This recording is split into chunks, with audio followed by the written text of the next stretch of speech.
Evening, everyone. Today is Wednesday, January 28th, 2026. We are here in the council chambers of Washington City Hall for our regular meeting. Council, I will note that we do not have need to go to closed session, and also I will note that our meetings are streamed live and archived at washingtoncity.org/meetings.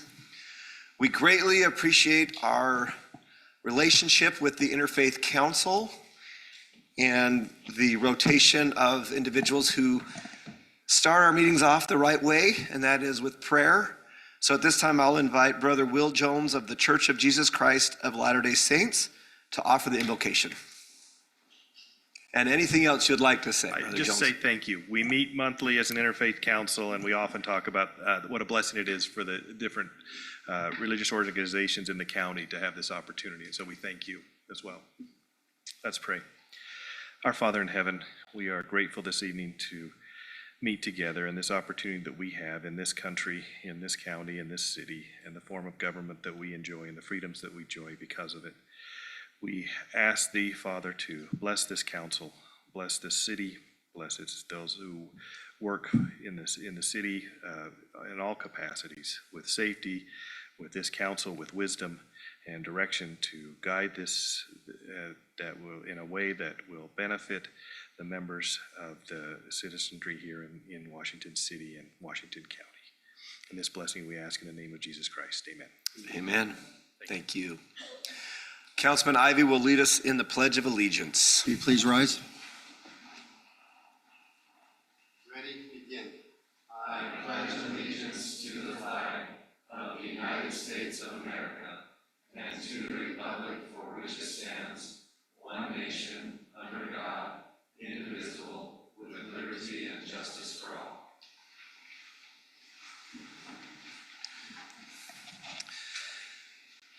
Council, I will now turn to you for an approval of the agenda as outlined. So moved, Mayor. I have a motion by Councilman Coates, second by Councilman Ivey. All in favor? Aye. All right, we have an approved agenda. Let us begin. Just a few announcements. This Saturday, January 31st, is our annual Dogtown Half Marathon, 5K, and Kids Run. It starts at 9 a.m. at Sullivan Park. If there are any runners out there, you might still be able to sign up. I'm not sure, but it'll be another great event. And then next Friday, February 6th at 3 p.m. at the corner of Washington Fields Road and Silver Falls Drive, we will be having a ribbon cutting for what is more than 1.5 miles of trail over the old open ditch canal that is now what we call the historic canal trail. So we are piecing that together. It looks wonderful. If you haven't had a chance to get out there and walk on some of the brisk mornings and blue skies, I highly recommend it. But that's going to be next, the Friday after next on the 6th at 3 p.m. and right at the entrance to Silver Falls by the Horse Motel. Council, any announcements that I may have missed? Seeing none, we'll move to the next item on the agenda. Are there any declarations of abstentions or conflicts this evening?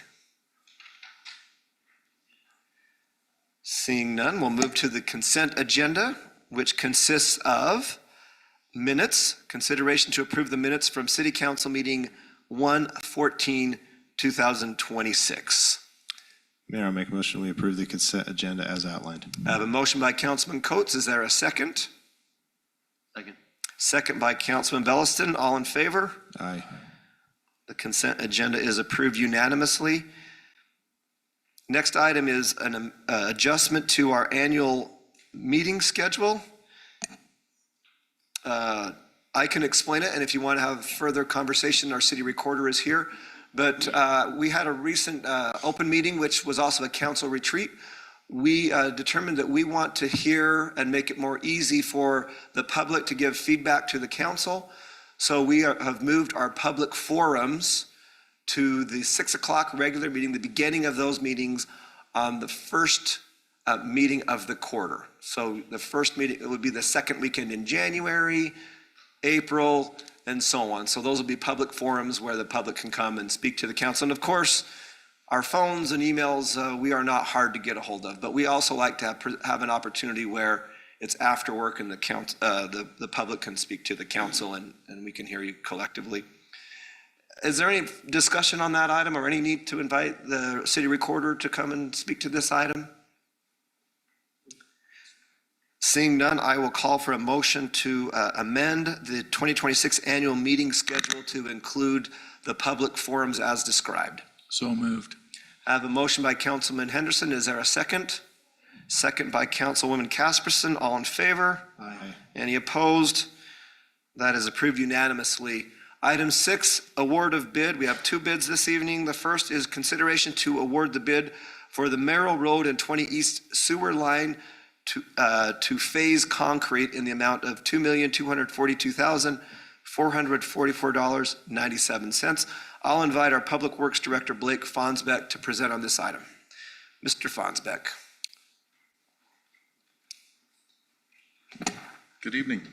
This is a great, exciting day because we've been working on this in phases for several years, quite a few years. So this is the final phase. We'll complete a parallel sewer line down from 20 East, down 20 East, and then down Merrill Road to connect into the regional sewer line down by 3,000. So we had really a lot of interest in this. We had 10 bids, and there was about, about 300,000, approximately 400,000 in between this bid and the next one up. We've heard good things about Phase Construction or Phase Concrete, and so any questions about we'll be at the same time, we're fixing that section of Merrill Road that's really worn out and has problems, and as well as a little bit of storm drain that will go in and upsize some storm drain along there as well. So Taking the opportunities taking care of a lot while of you've got it things. cut open. If you recall, about a year ago, we purchased the property along 20 East to be able to put this in as well. So That's right. Council, what questions do you have for Blake? Like, I noticed that the bid amounts are fairly close together, considering the amount. Are you seeing a trend where things are costing more or less to the city right now on bids like I think this? we're seeing a little bit lower in that sense, just because of competition.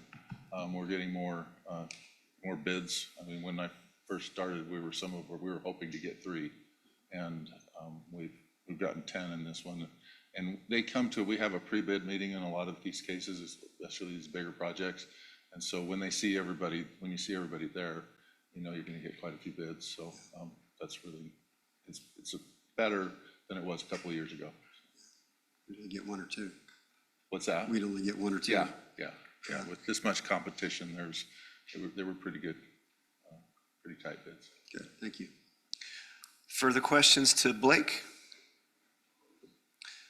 Thank you. Thank you. Council, I'll turn to you for further discussion and or a motion on this item. Mayor, I'll make a motion that we approve the bid for Merrill Road and 20 East Sewer Line and to Phase Concrete in the amount of $2,242,444. You've heard the motion by Councilman Coates. Is there a second? Second by Councilman Bellison. All in favor? Aye. Any opposed? That is awarded as stated unanimously. Item 6B is consideration to award the bid for the 2026 slurry seal project to American Pavement Preservation in the amount of $748,719.74. Public Works Director Blake Fonsbeck, are you going to audible to Andy Stevens? All right, Andy, good to see you, buddy. Mayor and Council, this is our annual road maintenance project, and just so you're aware, there was a clerical issue with the bids, and we allowed American to adjust their unit cost on just the microsurface. There's a miscommunication. So that price will go up to $2.40 from the $1.72. And all that was the pounds of dry aggregate that we were putting down on the ground. That they still were the low bid with the added cost, They were 36,000 less than the next lowest bidder. And this project is 443,000 square yards of slurry, and I did include the maps in your packet. So, any questions? Questions for Mr. Stevens? Thanks, Andy. Further discussion and/or a motion on item 6B. Mayor, I can make a motion to award the bid for the 2026 slurry seal project to American Pavement Preservation in the amount of $784,719.74. $748,719. $748,719.74. You've heard the motion by Councilman Ivey. Is there a second? Second. Second by Councilwoman Casperson. All in favor? Aye. Any opposed? That is approved unanimously. We'll move to the next section on the agenda, which is ordinances. And all three of these items, items 7A, 7B, 7C, are related. I will say that one is a general plan, application to amend the general plan. The next one is an application for a zone change. And the final is an application to remove a portion of property from a hillside overlay zone. I will also make note that we have received public comment, electronic public comment, and the council has read and considered that. I will also clearly make note that each of us watched the public hearing that occurred at the Planning Commission, so we're aware of that. I will also make note that I'm going to allow for public comment tonight once again. I'd like to see that spokesman or women would be great, and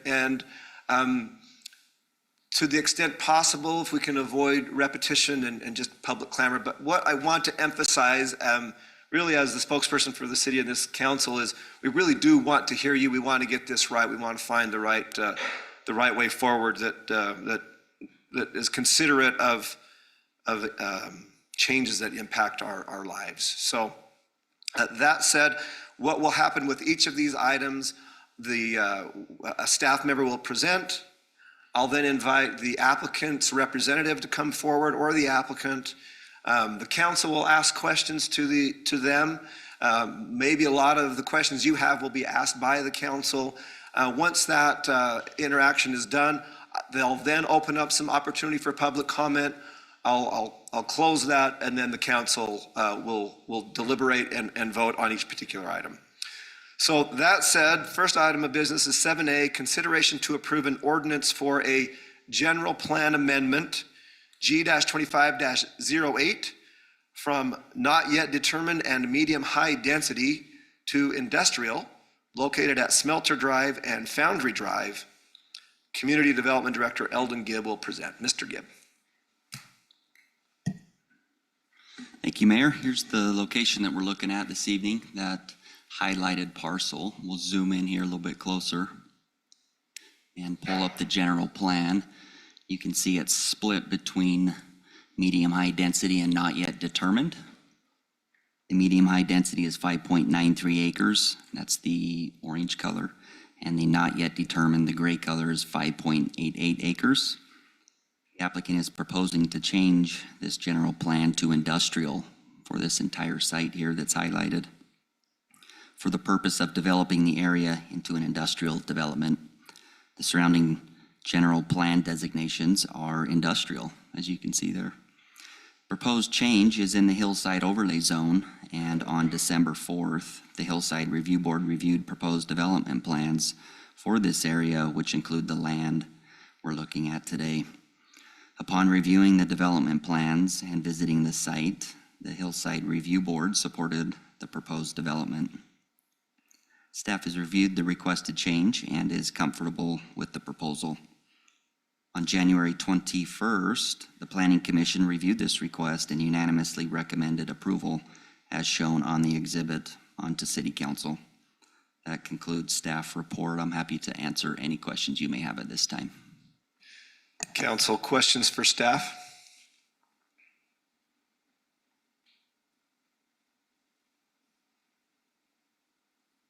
Yeah, just one quick question. I just noticed it, but that property to the north, is that also as part of this?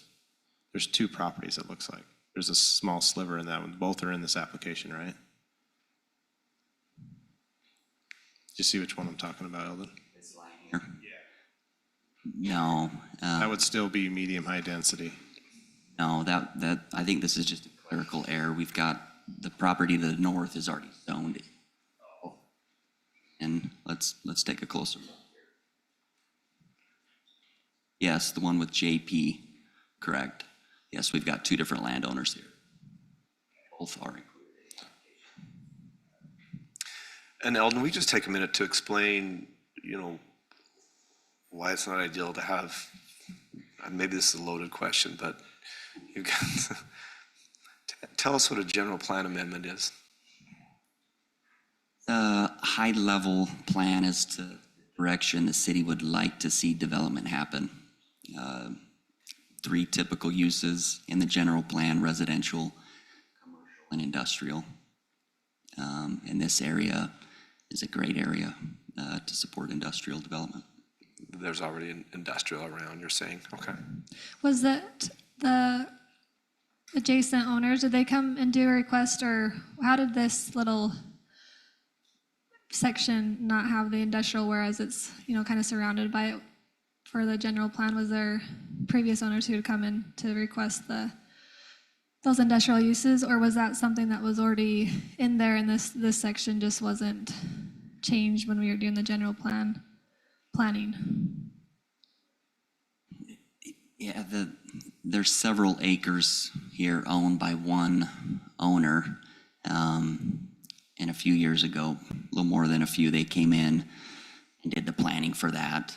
This piece here is owned by a separate owner, and at that time wasn't ready to move forward when that applicant was. So here we are today, just backtracking a little bit. Area previously, like in the county, like I know there's several land where it's been in the county for a long time, and then it was switched over to Washington City. I'm not sure on the timing on that. It seems like this has been used for industrial for some time. It has historically been an industrial type use, absolutely. Council, further questions for Eldon on item 7A? I see the applicant and the applicant's representative. Anything you'd like to add on this particular item? I'll give you an opportunity on the next one if you'd like. Okay, thank you, Bob. Public who are here for this item or for these items, is there anything that you'd like to say with respect to the general plan amendment? We'll get to the ordinance and then the hillside next. But I'm happy to entertain some comment on this. Anything feedback? Are you a yes, Bob? So we'll go Bob, and then this gentleman, if you'll come up and get in a on-deck circle. Bob, you're up to bat. And you know the routine. State your name for the record. And Bob Hermanson, representing the applicant this evening. Appreciate your time. So these are all, the reason that I was hesitated there with you was that these three items are all completely interlocked, right? And it's really kind of the same thing we're talking about here. And so I'm just offering, if you'd like, I could go through, it's the same kind of speech for all three items. And so if you'd like, I could go through all of these items that address, I believe, a lot of the questions for all three, or all of the items for all three applications that we have in. Would you like me to do that now, or? I like that, yes, and then be on standby as we get to item 7B and 7C. Yeah. Okay, cool. All right, so just to go back through this, just from, and again, I'm roping all three applications into one conversation here.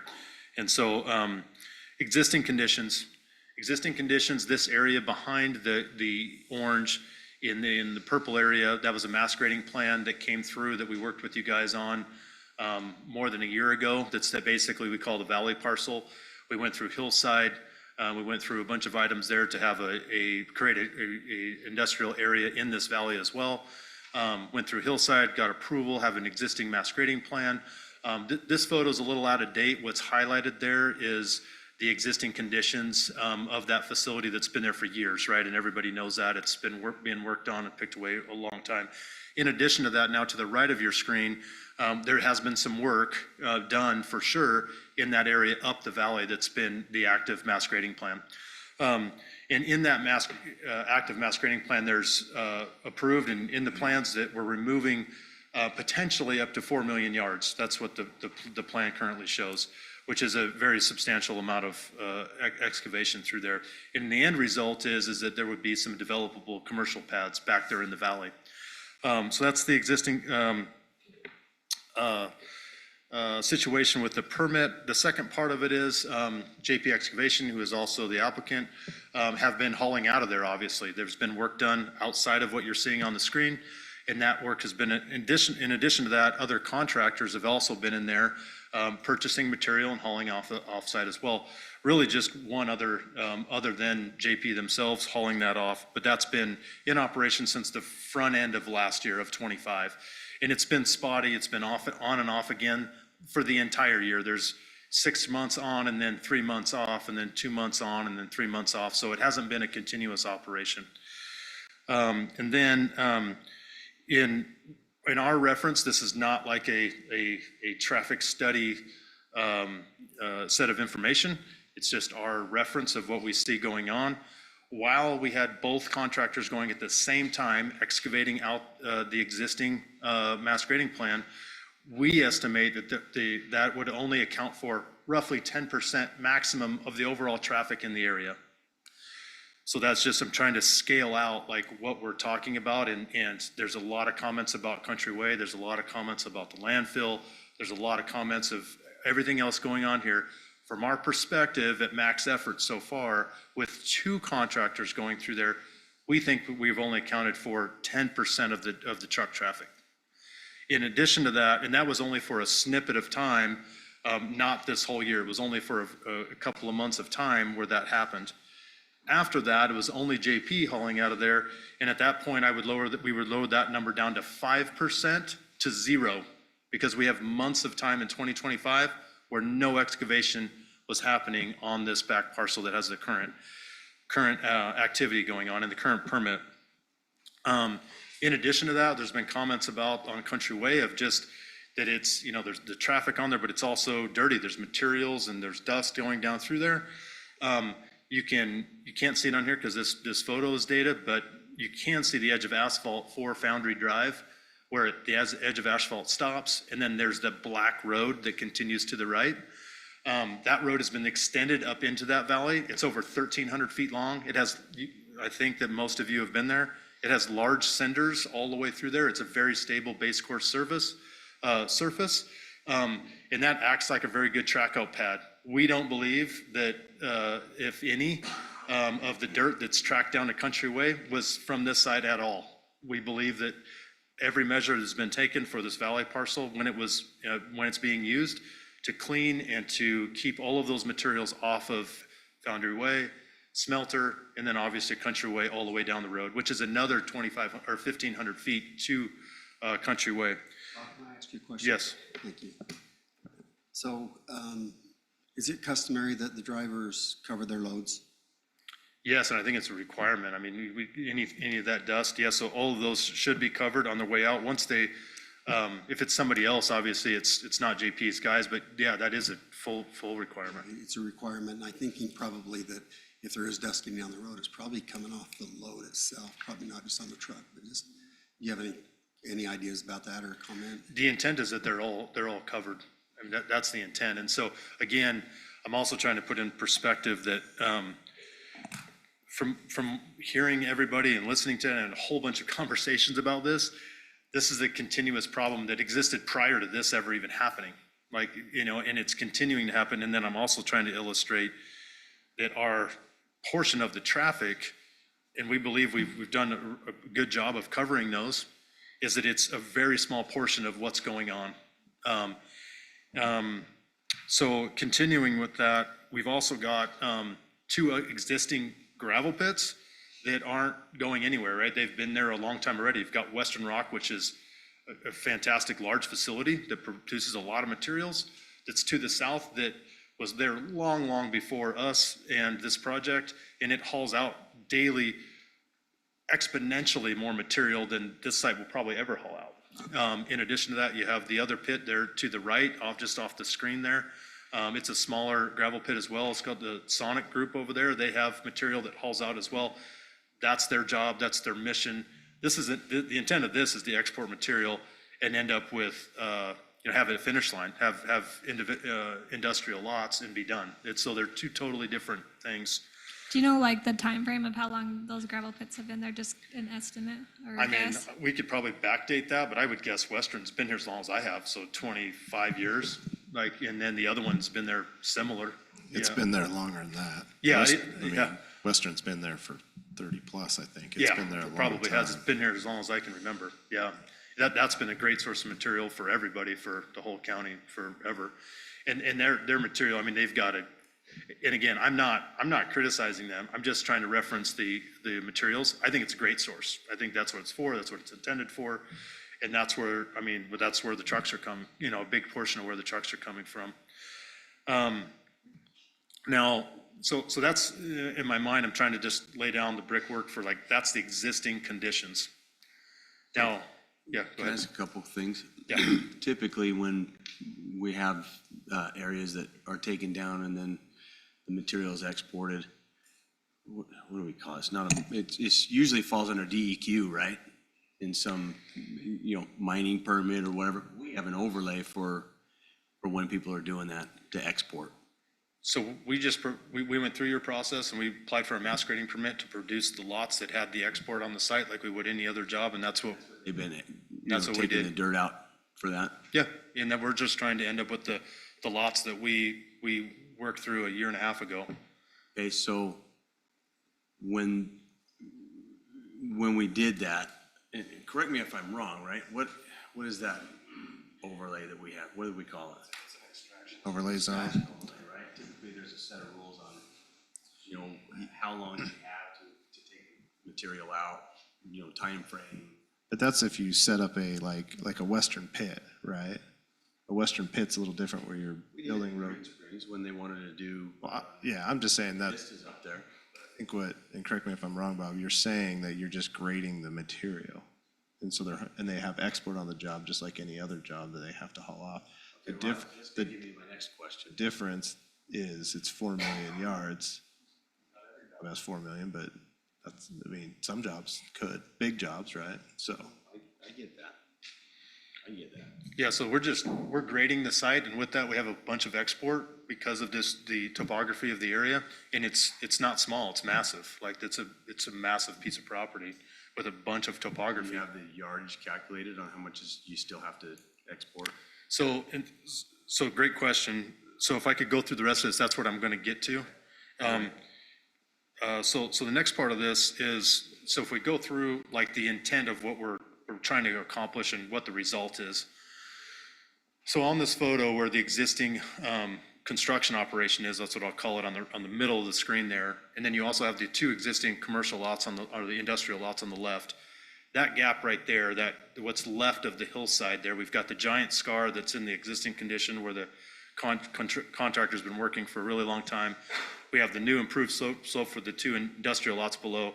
The intent there is to, as we've looked at this and looked at the materials and all this export in the valley, is man, we've got this island basically that's left in the middle. And so the thought is that, well, if we go in here and we take the industrial lots on the left and stair step up industrial lots to the grade where the existing contractor is and stair step them up to there, and we blend that in instead of having a big scar that's existing, then what's left, this remnant piece of the existing hillside, and then these industrial lots, it would just overall look a lot better. The only issue with it on our end, and it's not really an issue, this is our solution, is that with that, right now, we would have to step up to the existing pad elevation of that existing contractor site, which happens to be 35 or 40 feet higher than my original plan that I came in with the existing permit. It's way, way higher. It's 35 or 38 feet higher than where we were gonna take the valley. And so our thought is that, well, if we stair step this up and then hold that existing pad, leave it where it's at. And instead of having that proposed pad that we have that's way down with all the cut, if we just raise it up to that same grade and replane it, when we combine all of that together, that allows us to then have the roads that work coming up from the south side, up through those lots, those future lots, and get to the back valley parcel, and we go from 4 million to 3 million yards. We drop 25% of the export right off the bat by doing that. And so that was our thought process, is that there's so much dirt there anyways and so much material, it still works just fine. And we can clean up the hillside for the existing construction site, blend these two together and stair step up the parcels. We're higher, so then we can boost up our valley parcel, if you will, up and reduce the export substantially, which then reduces the traffic and everything else. And so if we don't do that and we leave it in the hillside, we just have to work through the hillside ordinance. It's still developable, but it's totally different, right? There's a whole bunch of things. It's only of net of like usable industrial space, because you need it all. When you do the industrial, it's not like you can leave slopes and things that are in your lot that it just doesn't work. Like, you need the space. It just gets, substantially smaller. And then I can't connect the roads, and therefore we leave the valley parcel where it's at, and we just continue. We continue because the plans can't interconnect. The roads won't meet each other. And so with that, if we take the overlay zone out, we step up the lots, we then adjust the grading plan in the back, then all of a sudden we have a nice clean, the scar we fix as well, like we clean up the whole scar that's on the hill now, clean that up, we stair step the lots, and then we reduce the grading. So that's the overall package that we're trying to do, is we're trying to combine all three of those items and honestly make it, we think, a lot better. Like, it's gonna look a lot better, the material's a lot less, all of those things. So that was where I was, does that kind of fill in the gap of what I'm trying to do? My understanding was a fair amount of it was gonna go down into Western's property as well, is that correct? No, no, that's not our plan. This is all just self-contained. It's all just right here, or export. Bob, can I ask you another question? Yep. So you're speaking as an engineer, just your estimate. When you excavate this material out of the project that we're considering tonight, what's the percentage that you'll need to stay on site to make level pads as opposed to what will be hauled out? Do you have any kind of an estimation on that? Well, we're basically moving on site if this gap parcel, if all of that was executed like we were just talking about, I mean, honestly, we would be probably in the neighborhood of like 40% would stay on site now, rather than it all coming off. There's only a 25% reduction in the material, but we would be moving that around on site, so the actual movement of the dirt would all stay on site rather than getting pulled off of the site. So does that make sense, the net versus the, okay, Can I ask you a question, Bob? for sure. I know that, you talked about going down that Cinder Road, which, acts like a giant track pad for you, or track out pad. What I've noticed on these big trucks that go down the road is, I know they have their cover Yep. on, right? And I've been doing a lot of work in the last few months down in that area, so all day long, I'm right down in that area by you guys.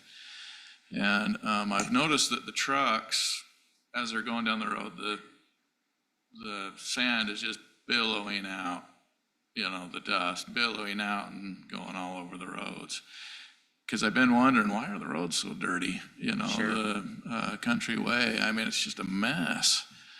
I mean, it hasn't been like that forever, it's just been in the last year or so, I guess, or 6 months, I don't know. But I really noticed lately, since Planning Commission and stuff, since it's been a hot topic, is the sand, the material's just kind of billowing out, the dust, as they go down the roads.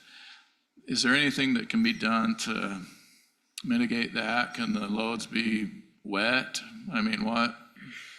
Yeah, I mean, that's an option. I mean, Yeah.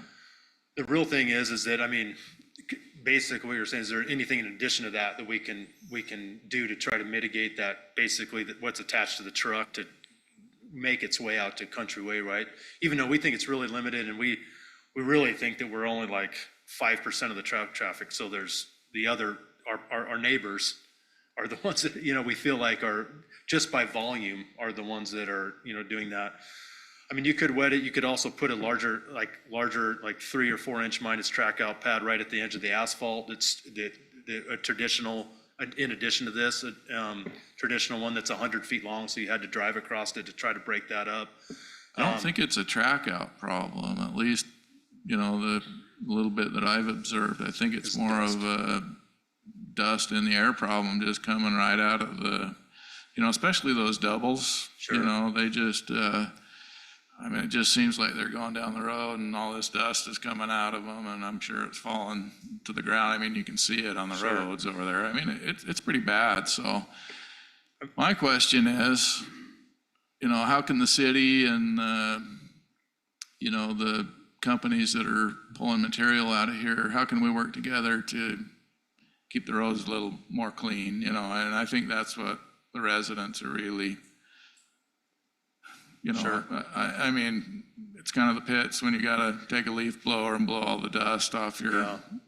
yard and your car and your driveway every day, literally, because of the dust problem, and it hasn't been like that forever. It's only, been, at least I've noticed, I drive down that road a lot, and it's an issue that I think we need to address, because it's not gonna get any better, and I don't, like I said, it's not a track out problem, I can Sure. see that, it's a dust billowing problem, and, I'm sure it's not all you guys, it's Sure. We have, all the other companies that are there, but we kind of need to put our heads together and come up with some kind of a solution. I think we're totally open to involve Western and involve the other gentlemen here that are there. The other ones are normal industrial traffic, right? And see if, with the city, and to see what solution we can come up with. I don't think we're opposed to that at all. I think we sit down and go through it and see what we can do. Like, I totally get it. Because you're exporting so much yardage. I understand proximity and all that, but why not? I mean, what would be difficulty in just saying, hey, we're fine, just take it out Country Way to Telegraph and not down to Fields, or not down the Dam Road? So say that again, which, Turn north on I mean, Country Way. you're exporting a lot of dirt, Yeah. right? And you're gonna be doing it in a short period of time. So take it to Telegraph and then take it from there, rather than taking it down the Dam Road. yeah, just a matter of those If you're haul picking lengths. it up, if you're doing it in volume like that. Yeah, I mean, it's really just the haul length and the time of, it's literally going the wrong way, right? And then Going. Is it going to Paseo? it's all over the place. A lot of it's just heading south. Some of it went to Costco recently, right? A chunk went to Costco. Some went to down in the fields with Felder's project. It was just down in Is that the, Washington is that Fields. the Paseo one? No, not 'Cause that I've I'm aware of. I have a list of where all the hauls went, and Oh. to my knowledge, nothing went to the Paseos. Okay. Costco all the way down at Desert Color. Some of it went down there. Some of it went down off of 3000, like Okay. in that area, just south of the Temple ways. So it's just spotty, right? It just purely depends I hear on you. where the development's at, yeah. And just in fairness, pushing back, I've seen pictures of some JP trucks without covered loads too, so just Sure. neighbors have seen that too. Well, we can totally work on that and do a better job. And I totally get that. The item is, we still strongly believe that we're like 5% of this item. And the intent is, again, we're trying to propose, or we are proposing, a reduction of the potential hauls out of this area and trying to clean up the scar that's there, so that that part of it's negated, right? That part of it's gone, and so there's just industrial lots, and there is no more export. Councilman Ivey? Yeah, my question may be for staff, but my thought is that if you were to go north and come out onto Telegraph, I'm wondering if it wouldn't require a stop light at that intersection where you've got cars coming down the hill and those trucks are going to be at a dead stop. And so I like the idea of looking for alternate routes. You know, we understand that it costs money to drive further than what you need to drive. But the one challenge in that area that you know as well as I do, you've got basically two routes. You go north or you go west.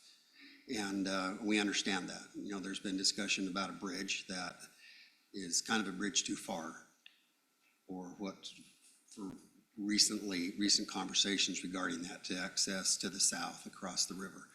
So those are really the main concerns. What I was going to ask is that I think that the dirt is one consideration, but I think another thing is the drivers, they're not using like jig brakes, or because I imagine they're going at daylight, and that's probably a lot of the residents are still asleep at that time. Is there kind of been a consideration for just, you know, realizing that there's families there? I don't know. I'm not a trucker. Is jig brakes something, or? Yeah, so the engine brakes, yeah, so to my knowledge, and I'm sorry, I'm sure you guys have spoken to a lot more people than I have, right? We've talked to several, but to my knowledge, that they're not doing that through the residential area. I mean, that's what we're trying not to do. Whether they have been periodically, I don't know the answer to that. And there's a lot of trucks, right? Like there's a lot of trucks going through there. If this shuts down tomorrow, all of the things we're talking about still exist. So if we didn't do this, and this 5 or 10% reduction happened, right, or this 5% reduction of traffic, in our opinion, the items of all of the other trucks, because there's so many, and the dust and everything else, the problem is still there.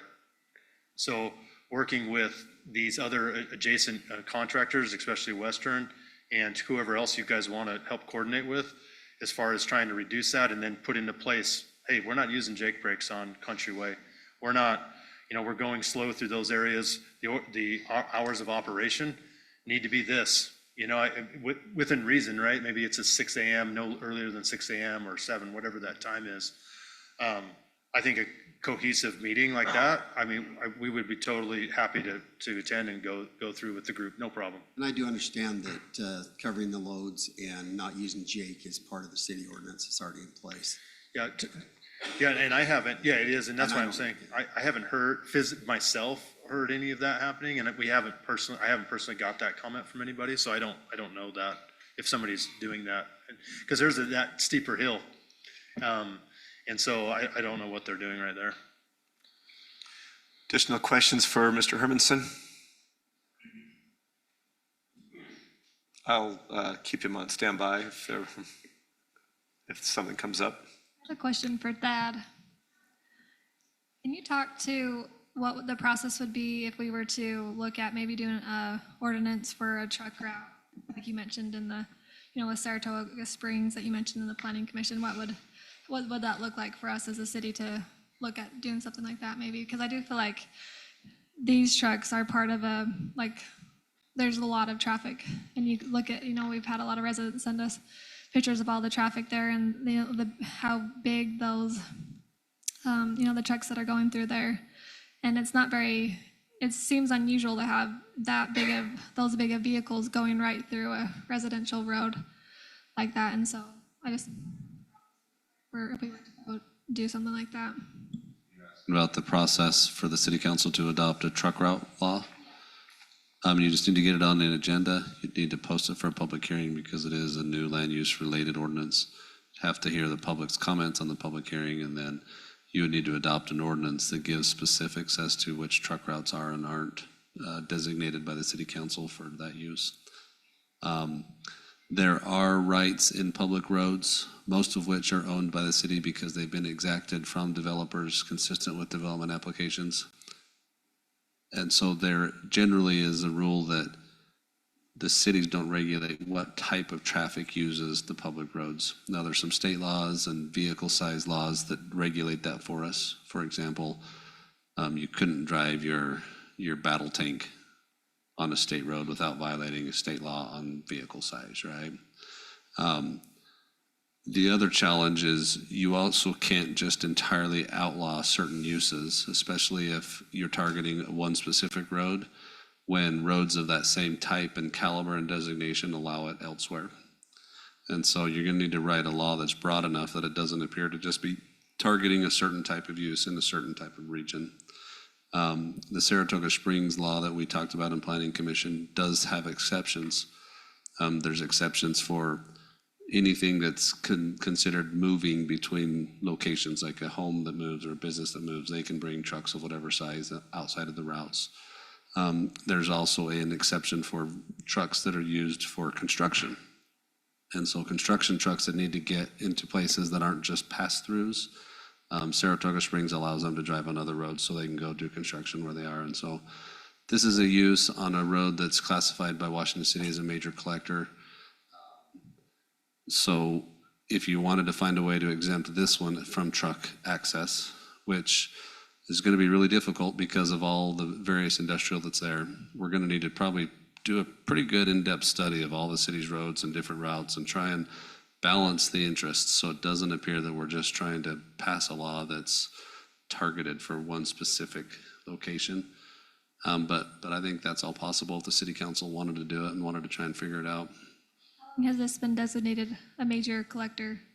Since it was built out and dedicated, The bridge? where the homes were built, yeah. Homes were built?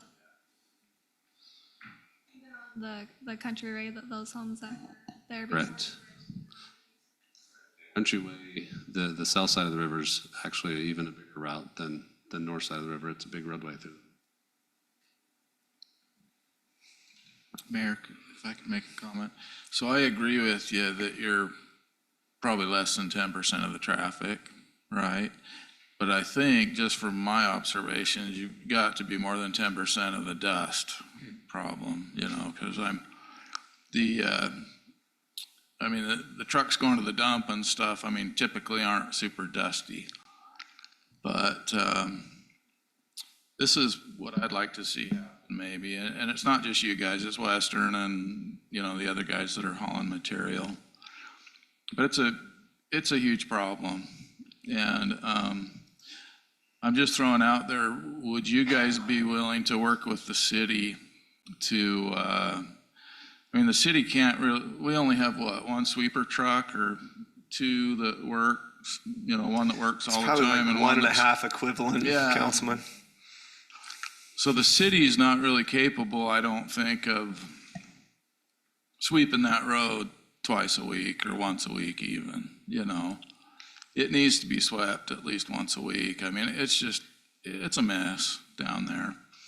And I really believe you guys and the other haulers down there are responsible for, you know, you may be 25% of the traffic between you and the other guys, but probably responsible for 75% of the dust. I mean, that's just the reality of it.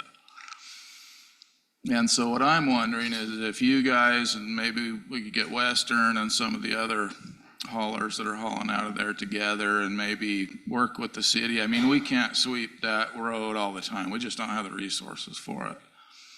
But maybe we could get together and you could help us somehow. We could work together as a team to keep that road clean and to keep it from the dust from flying into the neighborhoods everywhere. And then, you know, we realize you guys are running a business and you guys have the right to use this public road, right? But at the same time, we're creating a big issue for the residents that live there. I'm just wondering, you know, in my work, I have to, you know, keep the roads clean where I'm working, right? And I would expect that you guys as a business, you know, probably do the same thing. But anyway, is that something you guys would be willing to do? Maybe take a look at helping us keep those roads clean? Yeah, I don't know what that looks like, but like mentioning before, sitting down with you guys in Western and trying to figure this out and like what it is and trying to come up with a solution. We're totally open to try to figure it out. Like, I don't, Right. yeah. Okay. At one point in time, Western was. Sweepers down. That's the landfill. I know the landfill. Western was doing some. But I know the landfill does it periodically, especially after rain events, because the working face gets muddy sometimes. But a lot of that is the old landfill road that gets in the entrance. It just depends. The landfill tries to do it randomly, but again, I think it's St. George that does it for them, and they sludge, like trade deal. Area clean. Second thought, maybe it was Western was doing before was Country Way was paved when it was dirt. Put down some, keep that down on that, where that right of way was. I know Western was involved with that, so that's all. And in the past, Western's helped pave, they didn't this last time that we just repaved Landfill Road, but Western, 15 years prior helped, because there was only Western and the landfill out there.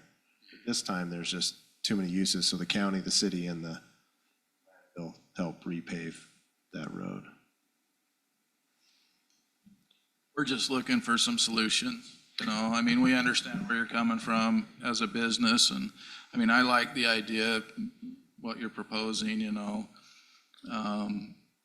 we need the development up there, and I think it's a great use for this property. It's surrounded by the, industrial everywhere else, but we've got an issue kind of as a community, with the dust, and it's like, we've got to figure this out. So it's really kind of a raw deal for the neighborhood, to have to put up with it all the time. So. We want to be a good neighbor. I mean, and happy to sit down and meet with the group to try to figure something out. I don't know what the answer is, but yeah. I don't know either. Yeah. We put our heads together, maybe. Yeah. Thanks, Bob. If you'll just state your name and. Dennis Franson, and I live just off of the Country Way also. But it sounds like you guys all have a thorough understanding of the problems we're facing there. And I like the ideas, even though it's complicated, of maybe sending the trucks up Landfill Road. But being a businessman, I also like it's extra cost and time for them. But it seems like that would be a good alternative because it could be done immediately, maybe. Or the other idea would be eventually, as you are fully aware of, putting the bridge across over to Long Valley. Long Valley, thank you, yeah, which I guess could take a while, but that would certainly eliminate all the problem and put them right out on the main highway. And my last comment was, where actually is Country Way on the map here? I think it's to the left there. Yeah, zoom out just a little there, Eldon. Okay. All right, well, thank you. Thanks, Dennis. And while you're coming up, I'll just speak to the road. Dennis has been good to reach out by email on things. There is a master planned road to the east. It's called Purgatory. There is an industrial park in Hurricane near what we refer to as the fairgrounds, and they're building out with industrial lots there. And they were recently, within the last few years, had approached me in Washington City to extend Purgatory Road and tie that into Country Way. And of course, as a city, we thought, well, you want to just tie in and add more traffic onto Country Way. And so obviously we said no, but we looked at the master transportation plan, and Purgatory is actually designed, as Dennis said, to continue south and cross the Virgin River and tie in at Long Valley. Eldon, will you turn on the roadway master plan, transportation master plan? So we were a hard no with Hurricane, but just so you know where we are is we left that with, if Hurricane, Washington County and Washington City can go in together on partnering on that project and find some state or federal funding, then long-term, that's the idea. And as to Councilman Casperson's point, in that case, it would make a lot more sense to push that traffic out of those residential neighborhoods, onto, but as you understand, sometimes we're growing unevenly and we have pain points like this. I really appreciate your comments, and I just wanted to kind of give some context to that. Go ahead, whoever's up next. Just say really quick, not only is it a road, but it's going to require a fairly wide bridge across the river. So it's expensive. That's the real We're looking at tens of millions of dollars. Hi. Tell us your name. Steve Kelly. I'm one of the residents, and I was looking to see, I might be the youngest one here. And it's relevant to this discussion because I have young kids. So my youngest is 2, my oldest is 8, and I just wanted to call attention to, yes, the dust is a problem, and I think a lot of residents can put up with dust. What we can't put up with is the safety issues, and that's the biggest concern. And just this morning, I had the experience with, as I was driving from the gym back home, seeing at 8:30, 4 large double wide trailers, none of them covered. And I got pictures of this with the rocks above the top of the trailer. And if you look at any given rock, just taking a guess at it, it's easily 60, 70 pounds, 12 feet in the sky, crossing, and this is my biggest concern as a citizen, less than 100 feet from the park that my kids play at. And I don't want to be dramatic, I don't want to be emotional, but it's a real concern. Now, industrials are not the bad guys. I want the second Costco as bad as any other resident around here, and I want to support that. We just wanted to hear, Steve, in Washington, not in Hey, some it's city going to to the make ours a west. little less busy. I'm okay with that. And so I don't want it to be a resident who is, it's us versus industrial. It's not. It's the safety issues of our kids who are playing at a park that is right there. And if you just turn the other direction, there's no kids playing on Dump Road. And I think that's a fair compromise, but I do feel like it's something that would have to be really enforced with ordinances. I mean, we have an ordinance right now that the trucks should be covered. I have a picture timestamp from this morning, I don't know whose truck it was. I just randomly took a picture because it proved a point. And if you throw a dart, you're gonna find a truck uncovered. And I feel like it's gonna be the same issue. I do trust that the businesses want to be good neighbors. I trust that we want to be good neighbors with the businesses, but they have to be enforceable. So I know the next speaker is going to have a lot more polished comments, but I wanted to point that out. So thank you. Steve, well said. And just at some point, I'll ask Chief Williams to come up and talk to enforcement and safety, but well said. Thank you. Yes, sir. Good evening. My name is Ty Prince. I live on Washington Dam Road. And Ty, while you're starting out, thank you for the email you sent. Yeah, thank you. Excellent content and even better tone. Appreciate that. Appreciate that. Two things that are outside of my prepared comments that just came up. One, my wife emailed you in 22 and you replied and said you were going to try to help about the Jake brakes on the semi trucks. Our house faces Washington Dam Road, and starting at 5:30, 6 o'clock in the morning, we hear, what sounds like helicopters going off in our front yard all day long. It has reduced since she reached out to you, so I don't know if there was ever anything that was said, but it has gotten less, but it is still quite prevalent. I wouldn't necessarily be able to comment on Countryway itself, but on our house facing Washington Dam, it's pretty nasty. The other comment about how these roads have always been used for this type of traffic, that's not necessarily a fair statement. The problem started about 2 years ago when the road got paved. The road was a dirt road prior to all of these homes being built in the Red Waters community, those homes. It was dirt. When we first moved in the middle of 2021, you could not travel down that road to the dump without half of the stuff falling out of the back of your truck because the road had holes the size of humans. You're talking Countryway North, the improvements on Correct. Countryway Once you cross North. over the bridge heading towards the dump, Yes. there were holes the size of Yeah, cars I that you remember had to that drive around. washboard. Exactly. So the statement of the trucks have always used that road is not necessarily fair, because I would say a majority of them chose not to, just because it wasn't even possible to navigate unless you drove in an S-curve all the way down the road. So since that road was able to be paved, that traffic has increased exponentially. So our quiet enjoyment of our property has changed since the paving of that road. So Ty, can I make a clarification? I don't think anyone said the use hasn't increased. The road was always planned as a major collector. Correct. So it's been planned to be that big of a road with traffic, and the use has gotten more and more as the growth, right? Just clarification, I don't think anyone's saying it hasn't changed, because it has changed. It's just gone with growth, but the road size of that road was planned before anything was planned out there as a major collector. Sure. What I was referencing is when the gentleman was speaking previously, he had mentioned how it's just gotten busier over the last year and a half. Traffic has expanded. I just want to be clear that we didn't state No, that, because correct. I was just saying that it's always been planned as a major collector. Correct. Okay. The reason it has been a problem recently, even though it's always been, labeled as such, is specifically because now the road is paved. It is now passable without being some kind of acrobatic driver. So that's why the change, and that's why we're upset about it now versus 5 years ago. So I'll get to my prepared comments. By now, you are all well aware that Country Way has a traffic problem. I'm not here to rehash the emails you have received, read the petition out loud, or catalog the visible damages caused by the nonstop tractor trailer traffic using our residential road as a shortcut. You already know those facts. What I want to speak to tonight is something far more important: safety and the very, very real human consequences of what is happening on our streets. Last night, my wife was driving home on Washington Dam Road, a posted 35-mile-an-hour roadway.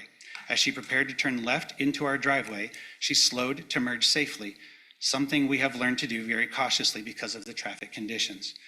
At that exact moment, an SUV traveling beside her was forced into an emergency maneuver because a semi-truck pulling double trailers crossed out of its lane, through the median, and into oncoming traffic attempting to make a right-hand turn onto Country Way.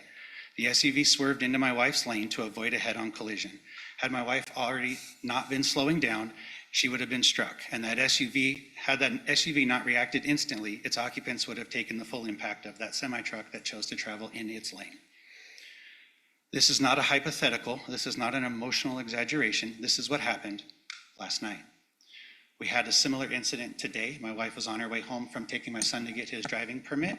He passed. He missed just a couple questions, so he's really excited. We are terrified because he's going to be driving on Washington Dam Road and possibly Country Way.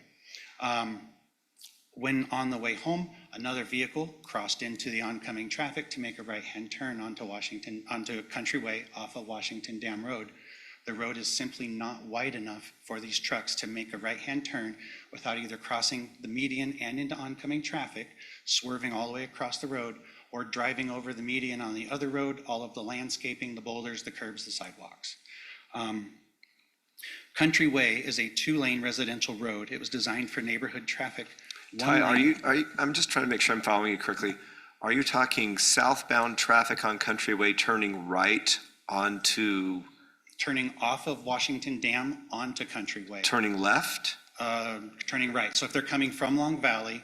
Oh, from Long Valley, okay, they're going westbound. And they're returning to the gravel yard. Okay, I see now, okay. So they're going really wide to make their right-hand turn. Okay, I see where you're Correct. going. When they are leaving Country Way and turning onto Washington Dam, they are doing the same thing, just in a different direction. Okay. They're turning extremely wide, going into oncoming traffic, or running over the stop sign, or running over for sale signs. I saw the same thing on my way to work this morning on Washington Fields Road, the very wide turn, and it just stops both lanes. Yes, sir. Quick question? Sure. On the south end of Country Way, you've got those medians there. Are those problematic? If they were gone, would that be helpful at all, or?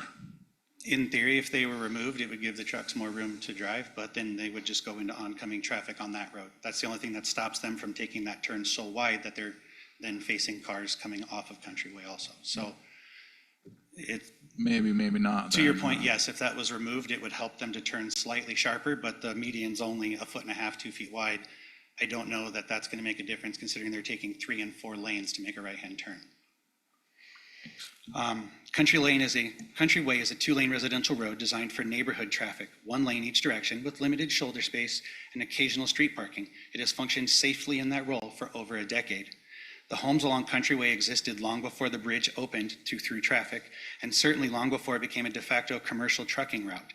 The residents who lived there purchased their homes with a reasonable expectation of safety and quiet enjoyment. That expectation predates the traffic patterns that we are now enduring. Here is the daily reality. To make a right turn from Washington Dam onto Country Way, oversized semi-trucks must swing wide, crossing lanes, entering the median, and at times encroaching oncoming traffic. Meanwhile, residents, including my neighbors, the Pincocks, and my own family, are required to use the same median to access our driveways. Almost daily, we are forced to slow to near-stop conditions on Washington Dam Road, a road treated like a speedway, while we wait for semi-trucks to complete unsafe turning maneuvers before we can safely turn into our own homes. This is not sustainable and it is not safe. There is simply no way for large tractor trailers to enter and exit that road without violating traffic laws or placing residents' lives at risks. Either they swerve into opposing traffic or they drive over medians, landscaping sidewalks, and dangerously close to pedestrians. When we talk about pedestrians, we must talk about children. A fully loaded double-trailered semi cannot stop quickly. Even at residential speeds, its stopping distance is far longer than a child's ability to react or even to be seen. A child stepping off a curb does not have the physics, the mass, or the time on their side. Every day, these trucks pass through a neighborhood where families live, where children ride bikes, walk dogs, and play outside. Every day, we are relying on luck rather than design to keep them safe. This road is residential in design, but it is being used as industrial infrastructure. I want to be very clear. Most of the residents in the Countryway neighborhood and Sunrise Valley are not opposed to growth. We did not move here assuming change would never come. Many of us have tolerated the noise, the blasting, the construction, and the disruption in the name of progress. What we cannot tolerate is a system that asks us to sacrifice our safety, our health, and our property values, and our peace so that commercial traffic can save a few minutes of travel time. Like commercial traffic, delivery vehicles, service trucks, and occasional single-trailer semis, those are normal in residential areas. But nonstop income-producing commercial trucks using our neighborhood as a shortcut is not normal. Tonight, we come before you not in opposition, but in desperation. We ask for your help. Please do not approve these zoning changes that will increase the traffic until this issue has been appropriately addressed. Please consider restrictions on vehicle size and usage on Countryway and other roads similar with the authority you already have under your control under existing city codes, including section 5-2-4. We all agree these businesses have a right to exist, but so do we, and so do our children.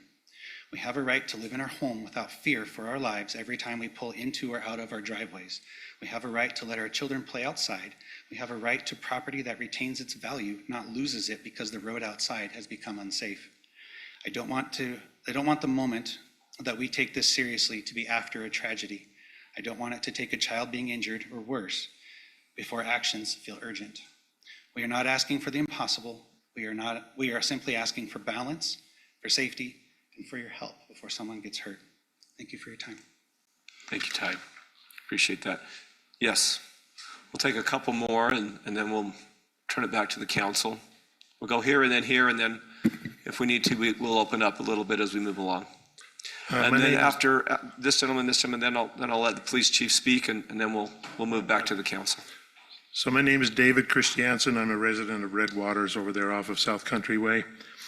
And I have a couple of questions about what is your name, Bob? Yeah. About what Bob said earlier. About 3 million, he expected that they reduced it from 4 million metric yards or whatever, tons, to 3 million. How many truckloads would that be? So what we'll do here, so Bob, if you'll just make a note of the questions, and if you'll just address the council, Okay. we'll give the applicant's representative a chance to answer them all collectively. I don't understand the whole. It's okay. Procedure. Yeah. We use a loose form of Robert's Rules of Order. Okay. So that's my question. How many truckloads would that be? Because right now, if somebody were to come and sit on Country Way for an hour at that four-way stop, they would see 50 to 60 truckloads going through that intersection every hour, all day long. So I also noticed that most of these trailers have Idaho plates. So are these trucks not even paying state taxes to support our road? That's my question. But I believe in this particular case about item 3 on your agenda, about changing the hillside overlay, whatever they call it, technical term. We might be putting the cart before the horse to change this zoning on that hillside until we understand the total effect of the excavation up there on the hillside. We're not against light industrial, and we have all those new light industrial buildings and companies right there on South Country Way and, in that park. None of those businesses are contributing to the heavy truck traffic on South Country Way and not contributing to all the dirt and the dust. And I understand what Bob said, that there are 2 other companies hauling material down that road, and I every day look at all of those trucks that have crushed rock and big boulders that aren't covered and see the dust flying off of those trailers every day. And that's why Country Way looks as dirty as it does, Mr. Henderson. So we're not opposed to light industrial. I'm not opposed, and I don't speak for everybody, but I'm not opposed to changing that zoning up there to put in light industrial. But I'm very, very concerned that if we don't come up with a safe and, suitable route for all of these trucks, that, then it's an issue. So we want to partner with the council, we want to partner with the city and with the mayor to come up with solutions and resolutions that will be beneficial for both the companies and for us. And I appreciated the question about why can't they go up over what used to be Landfill Road, which is now a North Country Way, you guys changed the sign, to get to Telegraph. They could use the Jake brakes going down that hill because there's no residents in that area. You know, they come to a stop at Telegraph. So, but I just want us as residents to be able to partner with you in making a very, very good solution. This, I mean, you know, companies have to do their business. And you know, maybe he's got 10% of the truck traffic. So does that mean the other 90% is coming from Western and from the other sand pit, dirt pit? I don't know. But just the same, you've seen the roads, you've seen the pictures, and you know how dirty it is and how dangerous it is. And those trucks can't stop on a dime because they are so heavy. But I appreciate you letting me talk.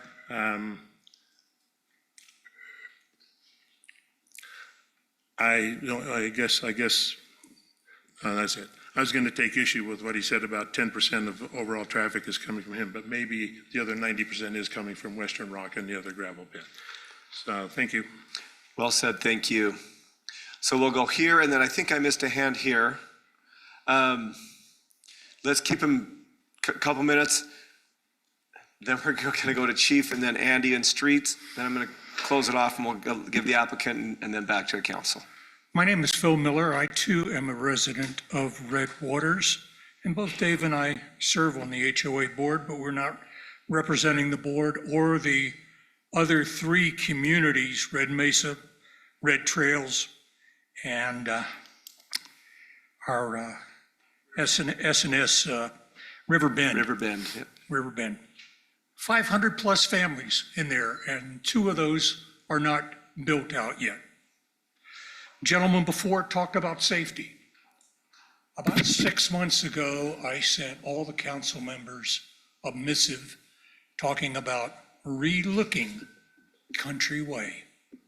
Councilman Ivy, thank you very much for responding and being in constant touch with me. I'd also like to commend the Public Works Department for when Red Waters was built out. There was a vacant lot next to the pump house, and they landscaped it very nicely to cut down on the dirt that was coming into Red Waters. We'd also like to thank the Parks Department for putting in the gate. I'm looking for a Parks guy who was here. At our park, in the issue of safety for our children. Because when that park was built. On the inlet you're talking by the river? Yes, Sunrise Valley Park. They put, near the playground, they put a gate across the parking lot in the interest of safety of our children to prevent the unintended consequence of that being a speedway and a shortcut through the park for residents of 2 of the communities, as well as the builders. In the interest of safety, we have been trying to get our crosswalks marked by streets. The last conversation we had with them was, well, we're changing the paint from yellow to white now. We'll get to it. That was over 6 months ago. We've got a lot of people blowing those stop signs or doing a California roll or no stops and speeding. It's 25 miles an hour on the south end of the bridge where the roadway is all broken up due to the unintended consequences of the heavy truck traffic. You have 2 of those $1 million homes now for sale because of the heavy truck traffic. Bob, JP trucks have been covered. I've been watching that. I walk across Country Way twice a day with my dog. Your trucks are covered. Diamond T, or Royalty, who was moving aggregate from the industrial area to their lot on the south side, every truck was uncovered, be it boulders or sand. Councilman Ivy and I have talked about, which Councilman Henderson brought up, the idea of a sweet streeper. I don't know, if maybe you could, hey, every truck that comes or goes, you tax them $1, $2, just like there's a tear drop at the dump. Get your sweet streeper. We need it. The dirt you've seen, it mitigates not only on the road, but it's into our subdivisions too. So if they're to do a sweep, they ought to come through the subdivisions because we've got dirt and gravel that has come from the various trucks. One of the other big users of the Countryway is, of course, Republic, as they take the garbage and the recycle to and from the dump. Dave, can I They're add pretty something clean. that I think you might find helpful, especially as a board member? Yes, sir. So within the last few years, we renegotiated the trash collection contract. And Republic, if it's city or county-wide residential trash being collected, they're not to go down Countryway. So that's contractually, I think I was on the council before being mayor when so that's something that we can work on. Now, if it's construction or local, then they It's can a go there. collector But that is a contractual specification, and we'll watch for that. It's the collector trucks. It's not the dumpster trucks come through there too, of every company. Okay. But, I'd like to see those crosswalks, and so would the kids. I've made a note, and Andy's made a note. In the last 6 weeks, 2 vehicles have tried to make me a hood ornament. One of them was Western Rocks. Yeah. A lot of the other items have been covered. So, and the Jake breaks, the noise begins at 5:30 in the morning. And that's a concern of a lot of our residents. 5:30 Monday through Friday. The hours are getting longer now. Sun's there. We ought to be able to push that to maybe 7 o'clock. And that's all I have, and I appreciate the time before the council. Thank you. Well said. Thank you, sir. And then Kevin, you're on deck. Get loosened up.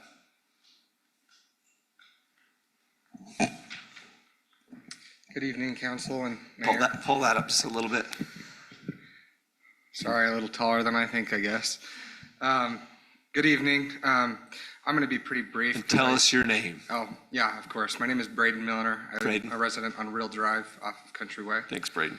I'll be pretty brief. I don't want to repeat anything I said. I did have a couple of other thoughts, really 3 main points that I wanted to make before you today. The first is I've lived in the area for about 8 months now. I actually happen to be a house that touches Countryway, and I'm a corner house on the last street. It's the Real Drive, so it's the furthest north street. The dust obviously has been acknowledged. It is a major problem. I have a vehicle that sits in the driveway, and I have patio furniture in the back porch. And whether I'm spraying it off or I'm cleaning it off once or twice a week.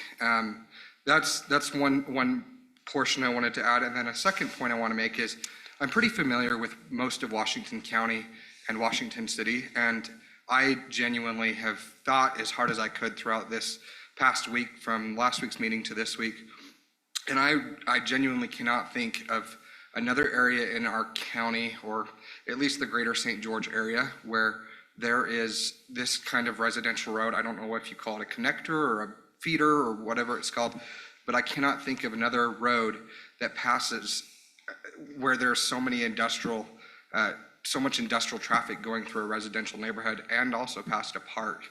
And the third thing I want to say is, really, I'm like the others, I'm not opposed to this rezoning, but I am opposed to it before there's a solution. And that's my thoughts, and I appreciate your time tonight. Well said. Thank you. All right, Kevin, then Chief, then Andy. Good evening. And if you'll just state your full name there. My name is Kevin Kaiser, and I want to thank Public Works and all the police department, fire department, and you guys for your time. I'm trying to figure a way to transition into what I want to talk about. I live in Washington Fields, and our house backs up to 300 East. That's been extended right behind St. George Academy, and they put the road into George Washington Boulevard. That road has now gone all the way through. When I moved here 13 years ago, that was a beautiful cornfield. But since that road is now open, it has turned into a little bit of a speed dragway for certain cars. You guys are figuring out where I'm at? Yeah, So I don't 300 East. know if, I don't certainly want to step on the mayor's toes or your toes, but the discussion is specific to Country Way tonight, not an open public forum. I mean, the mayor can certainly allow I it. appreciate as that, far as he Jeremy. wants, City managers are wonderful advisors. Just a minute or two, Kevin, would be great. Okay, I'll make it fast. I had an opportunity today because I've been just, from 32 years of police work, I've been looking at the traffic, and it's changed drastically in the last 13 years. So with that being said, I had an opportunity to talk to our traffic officer today, and I was shocked that our traffic officer told me he was the only traffic officer that we had in the whole city of Washington. So with that said, I'm trying to ask nicely for additional manpower for the police department, because if we haven't added that many police officers on since this town went from 13,000 or 18,000 when I got here to 41,000 today, you got to keep up to your manpower. I understand it's a big portion of the city's general funds for police, fire, and all the other services we have.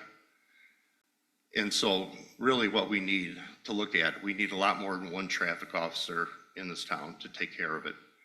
And I think you probably, I was the one, and we're, but finish your thought, Kevin. We have, I think, Chief will tell us exactly, but I'm gonna guess 38 sworn officers. Give me a nod, yes or no. Pretty close, a little more than that, but go ahead. And if you look at stats for other towns, that 38 officers isn't enough. I didn't do a study on it, but when I was in the management portion of police work, there are studies out there. We've had them done by Northwestern University in Illinois. But anyway, to make long story short, we need additional, this is my last thing I'll talk about. Called Public Works, I asked for a speed limit sign because I know the default speed limit is 25 to be put on those roads. And I was told on our residential roads, we don't have speed limit signs. I have seen them on our secondary roads, which aren't residential roads. If you look at 300 East, it's a connector road. So I would think at the beginning of each part of those roads, we'd want to put up a 25-mile speed limit sign, just to remind people that's what our speed limits are. But my issue is the police department can only do so much with the manpower they have. And if they don't have the manpower to take care of our citizens, then it's a big issue for everybody. And I appreciate your time, and I was trying to figure out how I could do a transition into this. My wife told me, board meeting tonight, so there you go.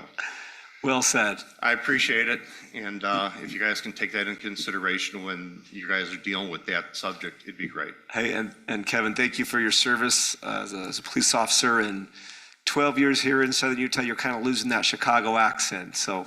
I really never had one. Okay. But, all right, thank you, ladies and gentlemen. All right. Chief, can you talk to just enforcement generally? Start with, how many sworn officers do we have? Around 41. Okay. From me to our newest hire, 41. Okay. So. Wonderful. You've heard the conversation. You've heard Jay breaks. You've heard hours. You've heard safety. Yeah. I know you've been out there with enforcement lately. Just give us an update. Speak to the council. Speak to the community. Yeah. First, thank you for the opportunity to speak tonight, and also for our citizens to be here and to voicing their concerns. I think it's very important that we continue dialogue and look for solutions and resolutions. I think with this conversation, there is solutions here. Enforcement down in that area is, I mean, even with what our last gentleman said, it's a numbers game, right? Countryway isn't unique to only having traffic issues. We have traffic throughout the entire city that needs to be enforced. And I've sat down there on Countryway. You may have seen my truck backed up in the park there, watching that entry stop sign as people coming through there.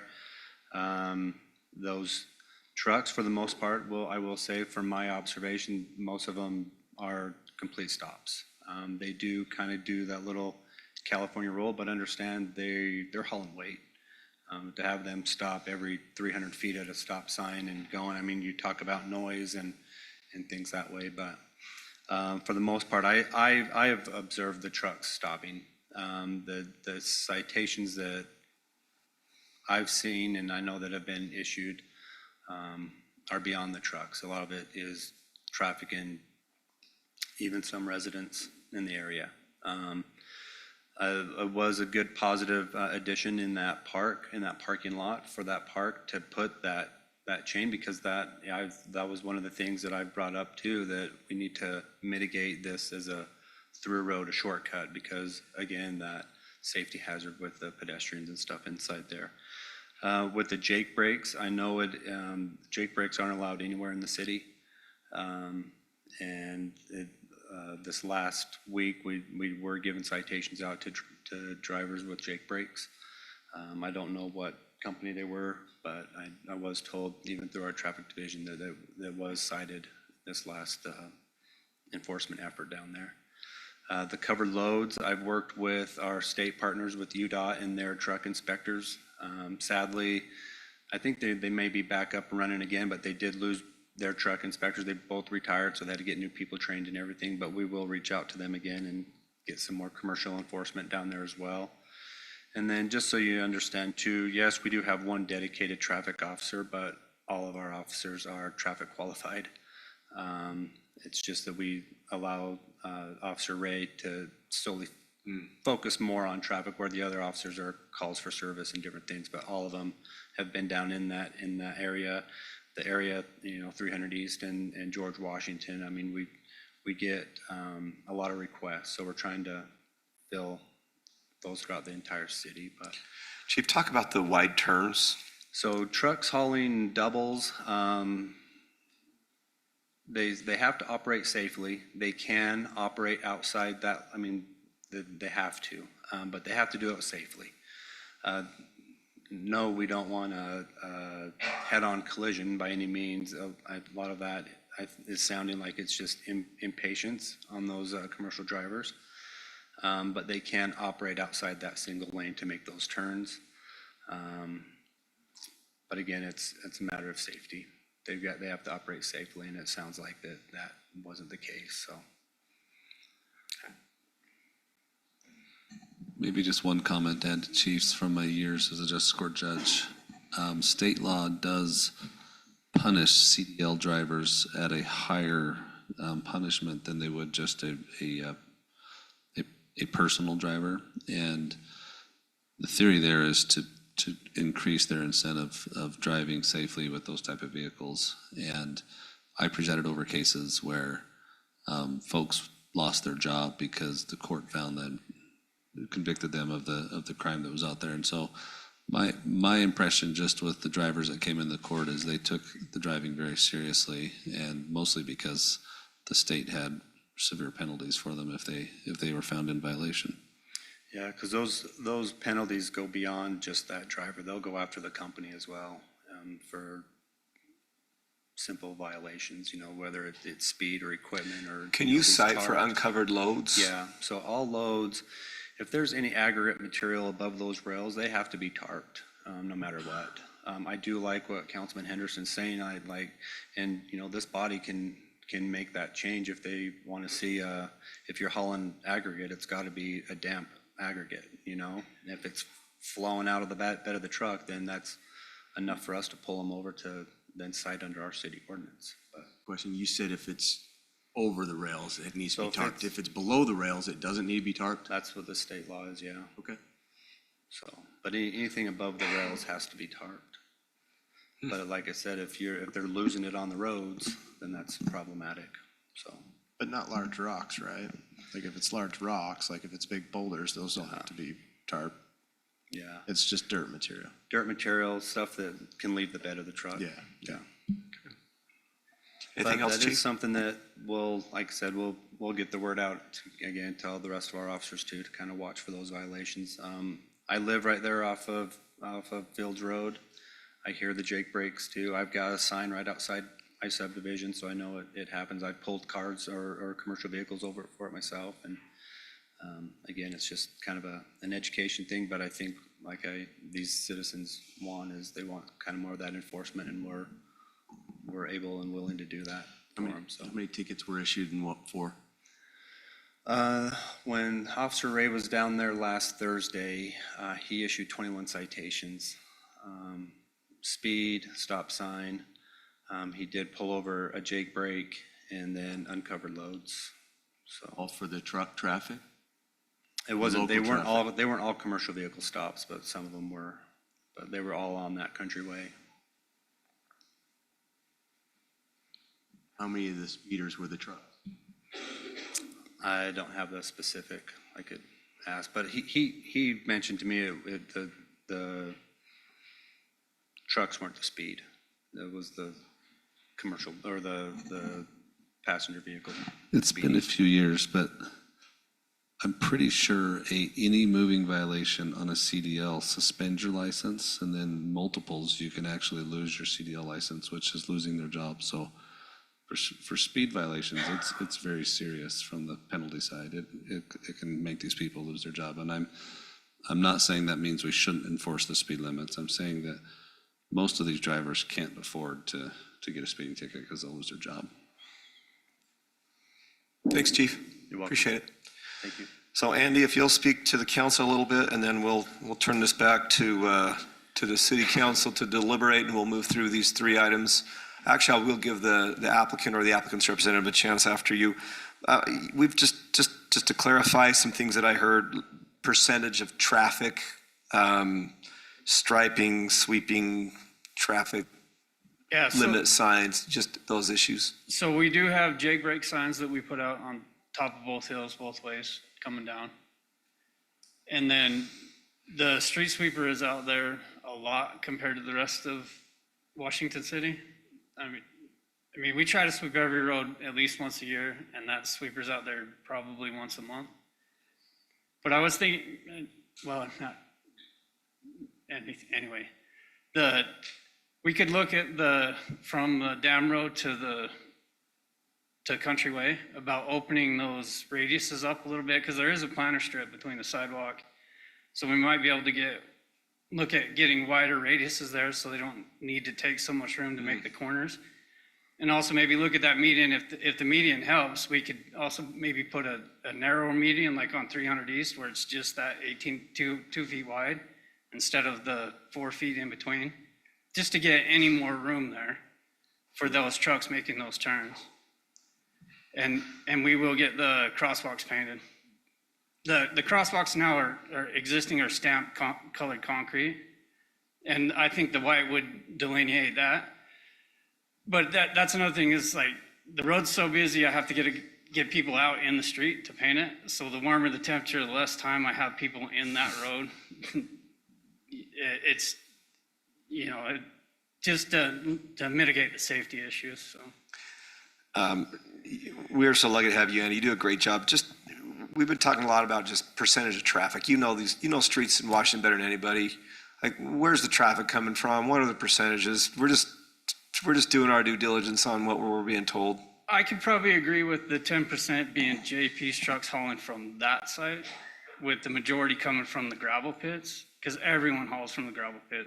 JP's just moving from that site to wherever they're going. Why does it feel like there's an exponential amount more traffic right now? I have noticed a lot more JP trucks on the road. Like, I don't know if he started moving more material lately, but there's always trains. Because we're not crazy, but we're noticing more than usual even. Yeah, in front of our office, like that's where I notice them, because we're always in and out, and just a lot more JP trucks on the down road, which are coming from Countryway. And the other thing, making them go north to come south, up to Telegraph, you do run them into a school crossing at 300 East and Telegraph if they're coming south with the dirt. So that's one, because there is a school crossing with the crossing guard on 300 East and Telegraph. All right. Anything else relevant to share for this conversation? Not that I can think of. Councilman? Thanks, Andy, for being here, answer a question. My question is, when we first approved this roadway out there, the council had kind of settled on 4 stop signs. Then very soon, it was reduced down to 3.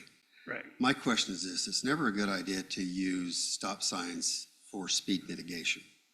That's not their purpose, right?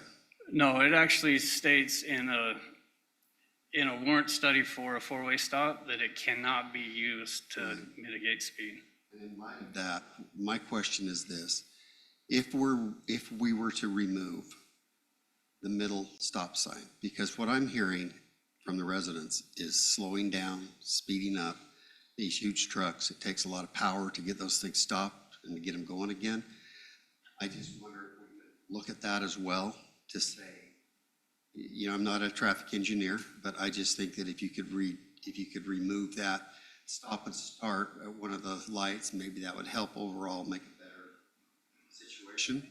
It would reduce the braking. So a Jake brake only works when you're off the gas. So if Jake brake's turned on the truck, if your foot's on the accelerator, the Jake brake doesn't work. It's only when you let it. I'm not specifically talking about that. I'm just talking about the motor noise, like Yeah, braking, and they would be the squeaking, same. There slowing would, down and speeding up. Yeah. if you could minimize the starts and stops, they wouldn't have to shift as many times. I think it would reduce the noise. That, and then everything else, Mayor, I think everything else was covered really well. I'd just say that we do have a fugitive dust ordinance in the city that maybe we need to look at and reevaluate. But that's my question, is maybe your traffic experts can look at that stop sign and try to, we need to peel the lid off of this. We got to look at everything. And, one thing that I'm going to comment, Mayor, if you don't mind, I've sat up here for years and I've had residents come in, visitors, contractors, and I can't remember a more civil conversation with an effort to get to a proper solution.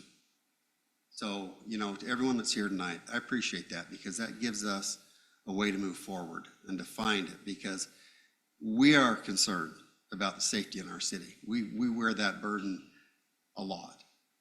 And so, finding solutions for this, we appreciate the business owners in our city, and the engineers and everyone.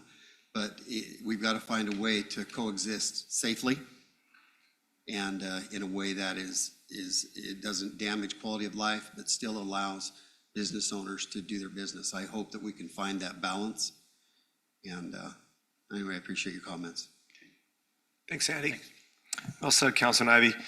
I may have misspoke. I do double down on the fact that nobody knows Washington City streets better than Andy, but I dare say that maybe the applicant here tonight knows the streets in the area of the conversation better than anyone. I would invite the applicant or the applicant's representative to just respond to the community, and then we'll turn back to the council for further discussion and a motion. Yep, excuse me. Appreciate the comments. So just a little bit more history. And so this whole area, all of the residential pods and the industrial park, we were involved with as well. And so along with the master plan road, we did the best we could, working with council and staff at the time, working on Country Way, when all of this was entitled before there was any houses there. There's a dirt road, we all know that. But we foresaw this, way back then. We did the best job that we could, work together. We did what we did on Country Way. We did and the only reason that we started with the residential units is because they were on the downhill side, and you have to start somewhere, and that's usually where you start on the development. And we worked our way up Country Way, and that was the reason of intent. And so, just wanted to state that, like, this was not a light item for. Ask you a question? Yeah. Because we had this conversation back then, before this whole project came through. just for the sake of the residents that are here, what was the density you guys were asking for back then?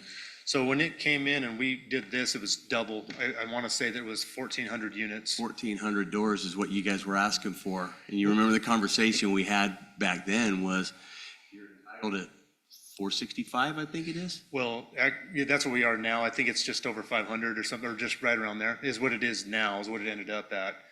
So there was an entitled project that was approved at roughly Well, I 1,300 know, units. the project was entitled, and Yeah. the conversation that we had back then was, we're putting residences between two industrial areas. That's right. We're flanking both ends of the industrial, and I wasn't okay with adding density to that because of the safety concerns that were brought up, right?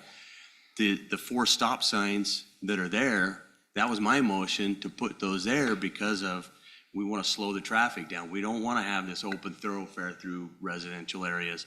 Now, I understand there's criticism of, well, we shouldn't have put 4 stop signs on it for speed control, right? But the other alternative was, do we put speed bumps along this road for speed control? And the answer then was, well, we don't want the tailgate on these dump trucks slapping every time they go over a speed bump, because that's noisier than Jake brakes, right? You're right. So there was a lot of back and forth on all of this. And, certainly dust was a concern back then because, once the city bought the bridge and opened the bridge up, then the dust was going through. So we put down the millings to try to keep the dust control down. So I hope whatever, moving forward, whatever decision the council makes, the residents know we've been listening for years and years on this. I mean, and we hear you, but the idea that this is a residential road, it never really was a residential road until we put residences on it. And it was the developer that wanted to put a park there and residences. I think we tried encouraging that it just stay all industrial because of that. And they said, no, we have people we want to do some residential down here, which is great. They had that right and they had the entitlement. We didn't stop them from doing that, but we had the same concerns then. The council has the same concerns now that the residences have.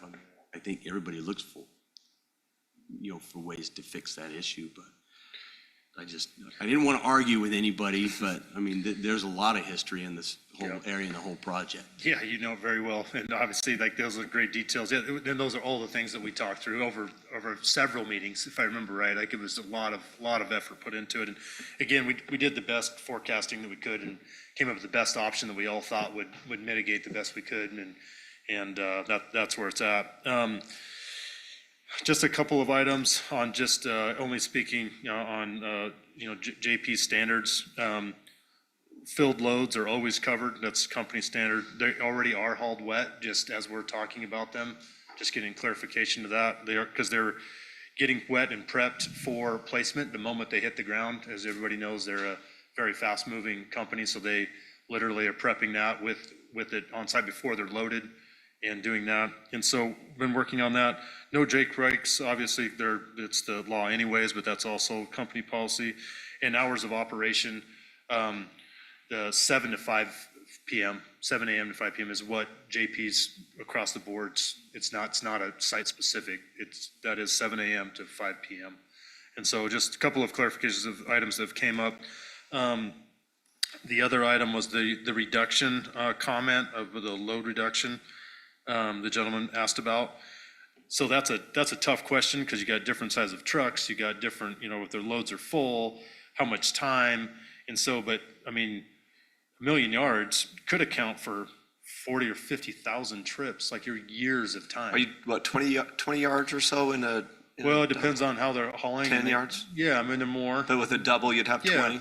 Yeah, and so when you do that and you go over time you're talking years of time that we're reducing off of this to haul that kind of quantity out at the current rate that it's going. It could be, I mean, roughly there's, you could be 2, 3, 4 years of that time to take that much dirt out. Now, if there was a need in one spot, which in my opinion would be pretty unlikely that you would need 1 million yards in one spot, it could clearly leave sooner than that. But that's unreasonable. In my opinion, it would take years of time to do that. And then, And the only other outstanding item that was kind of left hanging in my mind is that, what is the up in traffic, right? From like, where is all this additional traffic coming from? Obviously, the entire county is growing like crazy. All of the base for the county, for every roadway in the county, comes from Western's Pit. It's all coming out of that giant hole that's right there. And so it's just increasing dramatically. Not all of it. Well, a lot. I'm not Yeah. saying a lot, but let's not say all of it, because Okay. there's multiple companies in town that make base. Sure, But this is one of the largest pits. I'm not, yeah, okay. It's very substantial. We'll leave it at that. Very substantial amount, yeah, of the gross for the whole entire county. I think that was the only thing on my list, unless there was something else that's. Dave, were your questions addressed? So, how many years did you say that might be? It could be 2 to 4 years of So- reduction of time. 40. Sorry. Bob? Plus, it just completely depends. Okay, Yeah. I'm sorry, I can't Yeah. let it get off the rails. Any other questions, sorry? So the project that you're proposing, from what I've seen, correct me if I'm wrong. Yep. It's a light industrial project. So we are just expanding the existing lots that are there, just. Right, but they would be connecting it. considered light industrial. Yeah, there is, we don't have anything that I'm aware of at all, right? It's all the same. But I think it's fair to say that to get to a light industrial project, you have heavy industrial that has to come in to do the Do the work. work For sure. and all of that. So it's a yes, it exists today, but there's a finite No time question. that it would be completed. done. That's right? correct. Anything else, Bob? Nothing for me unless there's something that I can help with. Council questions for the applicant? Thank you. So we have discussed items 7A, 7B, and 7C, at least with a major portion of the applicant's comments and the public comment concurrently. Council, I'm going to turn back to you specifically for item 7A, which is an ordinance for a general plan amendment, as was presented by Eldon. And that's the particular item I'm going to ask for your discussion and motion on at this time. so Mayor, I just have some comments that, we've had a lot of discussion, but none about the actual zone or the general plan. General change, plan amendment. right? We've talked about dirt, we've talked about trucks. That applies to the current applicant, besides that they use trucks to haul off the material, right? So it does apply, but I'm just Understand. saying, Yeah, my comment was that the conversation has been enforcement issues that, we need to keep an eye on, keep mindful of, but where this is located, where it is next to a pit, where it is surrounded with other light industrial. I think it's not a residential product that goes there. so, but the thing I guess I was getting to is that if we look at this and the use and the zoning around it, it makes sense to me to make this the general plan for industrial, right? So I'm looking at that. Now we have a total separate issue that is part of this issue. I'm not trying to discredit it, the concerns, because it's a concern. But I mean, I'm committed to keep working on the concern of the dirt and the road on figuring out a solution. Long-term solution, we have to come up with $40 million to build a road and a bridge, right? Like that's the long-term solution. Short-term, we got to get that road cleaner. I just don't know how we can keep people off a public road that was planned for a major collector.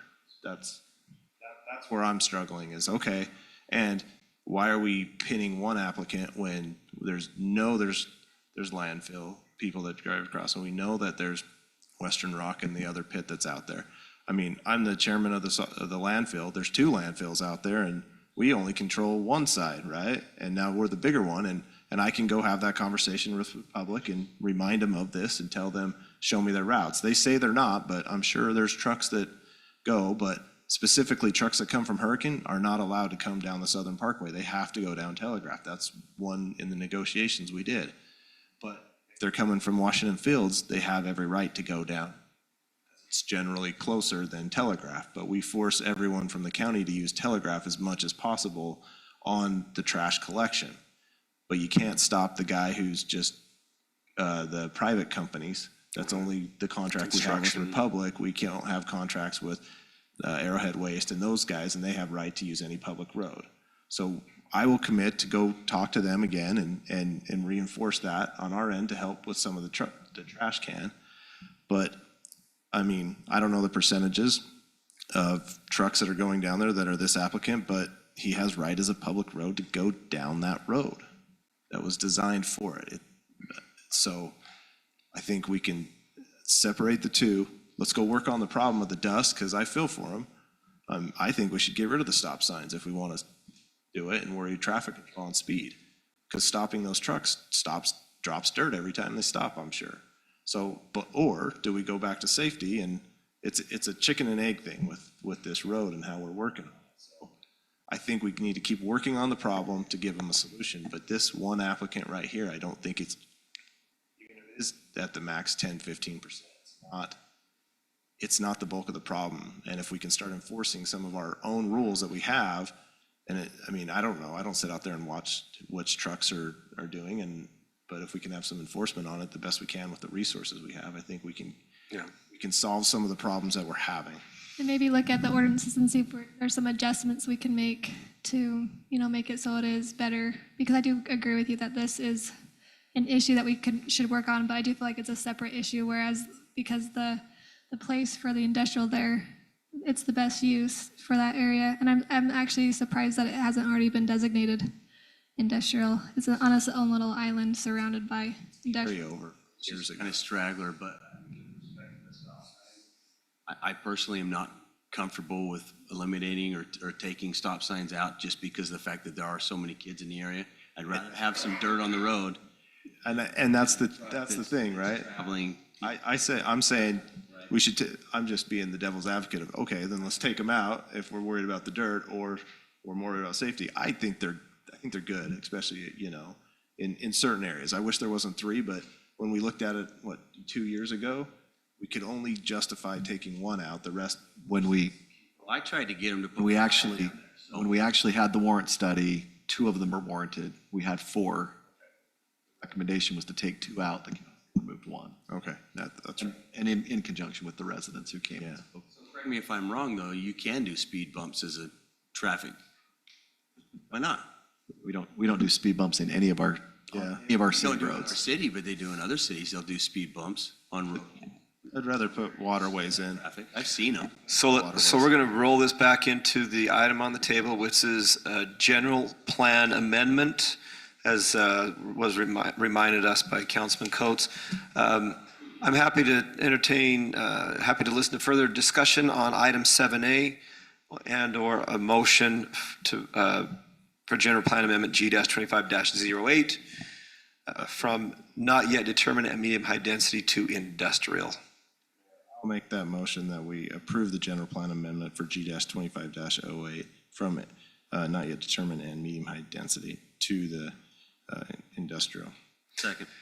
I have a motion by Councilman Coates, a second by Councilman Belliston. We'll go roll call vote, beginning with Councilmember Casperson. Aye. Ivy. Coates. Aye. Henderson. Aye. Belliston. Item 7A is approved 5-0. Item 7B, this is consideration to approve an ordinance for zone change Z-25-25 from open space to I-2 located at 225 South Smelter Drive. Community Development Director Eldon Gibb will present to the council on this item. Mr. Gibb.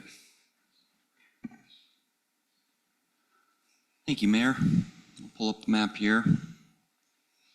This item is just to the left here, where we approve that general plan here. The cursor's bouncing there. I'll put on the zoning overlay. You can see this circled area here. This is the item of discussion here. Stopping there, proposing to change this area to industrial to match the surrounding zoning,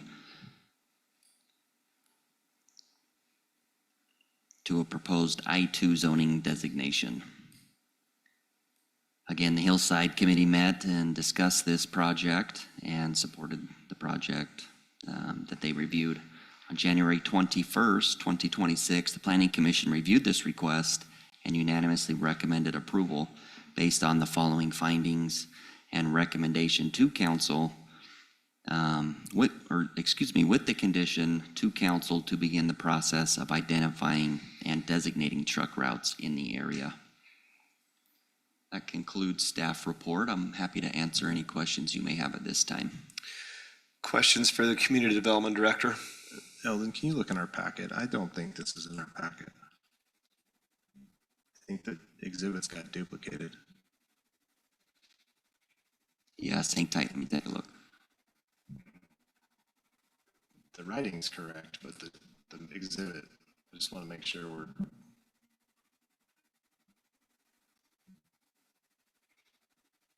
It's the same as the last one.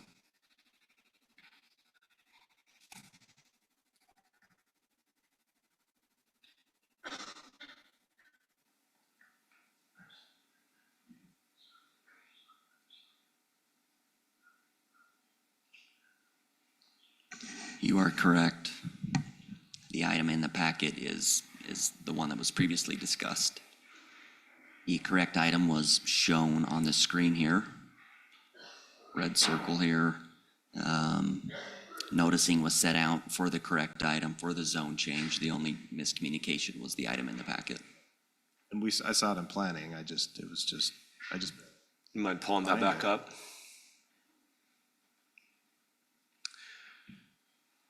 So council, this side, Eldon, what else do you have on your report?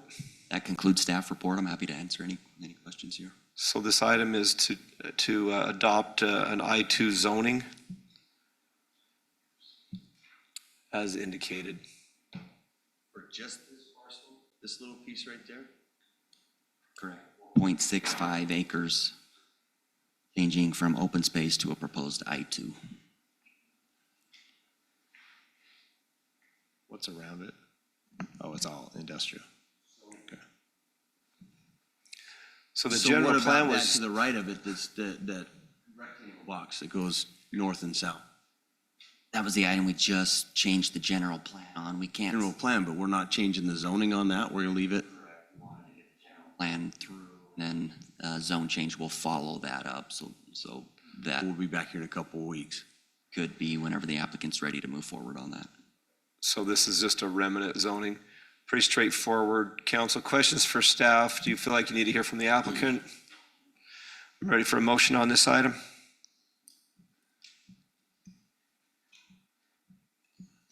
Make a motion, Mayor. I'd like to make a motion that we approve an ordinance for zone change Z-25-25 from OS to I-2 located at 225 South Smelter Drive. You've heard the motion by Councilman Henderson. Is there a second? Second by Councilman Belliston. We'll go roll call, beginning with Councilmember Ivy. Aye. Coates. Henderson. Aye. Belliston. Casperson. Aye. Item 7B is approved 5-0. 7C, this is consideration to approve an ordinance zone change Z-25-26 to remove approximately 31.17 acres from the hillside overlay zone located at Smelter Drive and Foundry Drive. Eldon Gibb will present. Shown in the slope analysis, the majority of the proposed land here has a 30% slope or greater, which does not allow land disturbance. However, due to the location and significant disturbance to the hillside that has previously occurred, the proposal is to remove this area from the hillside rather than creating an island of hillside protected area, trying to mitigate the existing scarring that has occurred.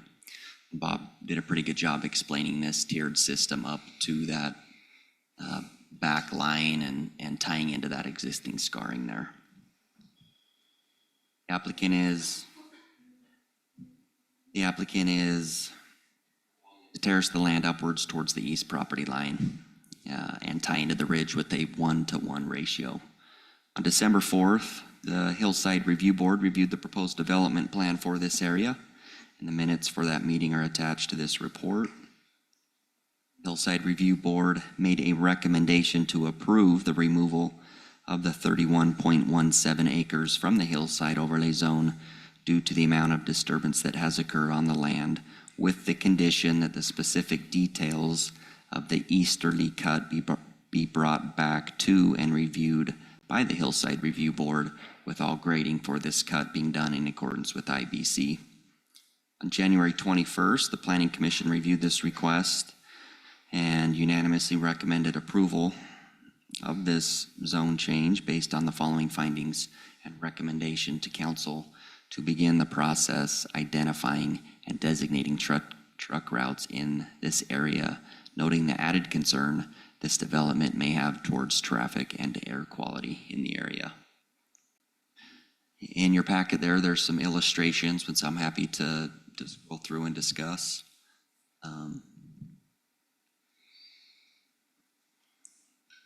Looking eastward through Smelter Drive there towards the hillside. This next slide is a proposed Road B. This is approximate. This is looking east, and that access there back into some uses, which is city boundary line here on the bottom edge of that access road.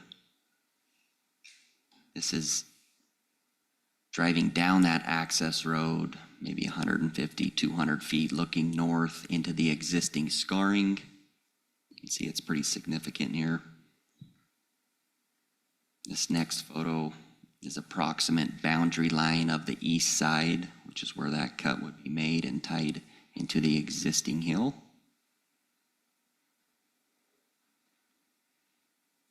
This is to the east of Foundry Drive, as to what Bob referred to as the bowl area. It has the approved extraction overlay. This is looking south. When Hillside Committee met, it was discussed. You can see this little outcropping here, that the cut should match or closely resemble that slope to make it look and feel tie into that angle there. Closer up view of that approximate cut line.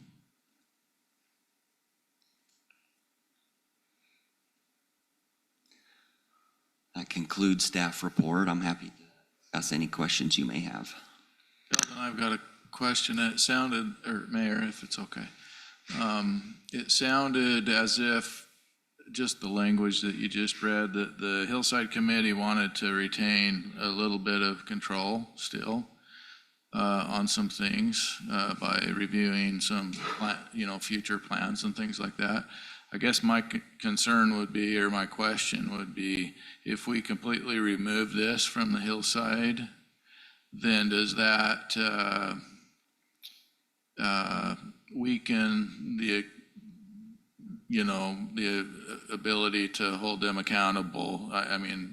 The ability of the Hillside Committee to, further review this. That's what I'm, kind of asking. It almost sounds like they wanted to, to review some plans and move a little slowly. But if we completely remove it from the hillside, does that kind of take some of the accountability teeth out of it? If I answered that before. Yeah, you okay with Councilman Ivy? I represent the council on the Hillside Committee, and you're exactly right. I think there's a continuation or a look that for the most part, it was okay, but there are some concerns, and I think removing, my opinion tonight is that removing the overlay zone at this point, I don't think is in our best interest. I think that there's been questions asked tonight even that we need to probably answer before, because there's certain areas of the city where the overlay zone, we would never even consider removing it. This has scarring, so it has some significant reasons to do it at some point. And tonight, I would rather keep the ordinance in place, because I still think there's some questions that needs to be answered regarding the hillside and other uses. What questions? Questions of, what do you mean? There's still questions to be answered on it, right? Because Hillside said, it was okay, where you can see from the grading where there's gonna be some cuts and fills. I mean, really, you've got one area in the back on the east side that's gonna have to be a cut slope that they're gonna have to address, and that's what Hillside was saying, hey, we wanna, you know, have some say in where this cut slope is or how that look is, but essentially, you don't, if they go and do this mass grading to clean some of this up, then eliminates the hillside altogether. There's a project over in Bloomington Hills across from Mr. D's where there's a knoll right there. Hillside said, yeah, if you take it down, then we don't even have a concern because it's no hillside, and so it essentially doesn't exist anymore. So I'm just asking, what concerns can you see that Hillside would want to? A lot of it was discussed on site, but I think for the most part, it's quite a big move to remove a hillside and for it's already had designation, and it's been maintained throughout the city for that. I think that it would be better served to try to figure out how to move this forward utilizing the slopes that are in place in our city, where if it's a 30 or 40, then that's limited. 20 to 30 is some use, and then shallow, you know, it just depends on it. I think it's an overstep to remove it completely at this point. That's my comment. Eldon, did the Hillside Committee see this grading plan? They did, yes, and we can pull that up and discuss that as well. They reviewed that plan in the packet with what was proposed with the condition that they brought back forth to them. And if they had, that works. Information. Further questions or comments with staff, with Eldon on the item specific to the removal of this acreage from the hillside overlay zone? Can I ask? Please. So if we, you know, I mean, it kind of sounded like they wanted to move a little cautious, right? And so if we decided to keep it in the hillside zone, just so the hillside committee has more of a, you know, active role, what does that look like? You know, I mean, Councilman, you may be able to propose a motion that sounds something like this. Accept the recommendation of the Planning Commission, but table the decision on lifting the current zone, the current overlay zone, until such time that the final designation of that last slope has been reviewed by the committee. I think you raised an interesting and salient point, which is if you do remove it all today, there may be an argument under city code that the committee no longer has jurisdiction for that slope, even though they commented on that slope where it was removed. And so I think you could maybe build a motion that gives enough clarity to the applicant and staff to know how to administer future actions there, and also maybe tip your hat towards a future motion in a future meeting when it might be lifted if meet the parameters that the Hillside Committee asked for. okay. So can you, this is the boundary that's going to be taken out of the hillside. Can you overlay that with the current hillside? Yeah. So my question stems from, it looks like the cut, and maybe Bob has to answer this, but it looks like the cut's in the hillside on that east bench a little bit, based on the grading plan. But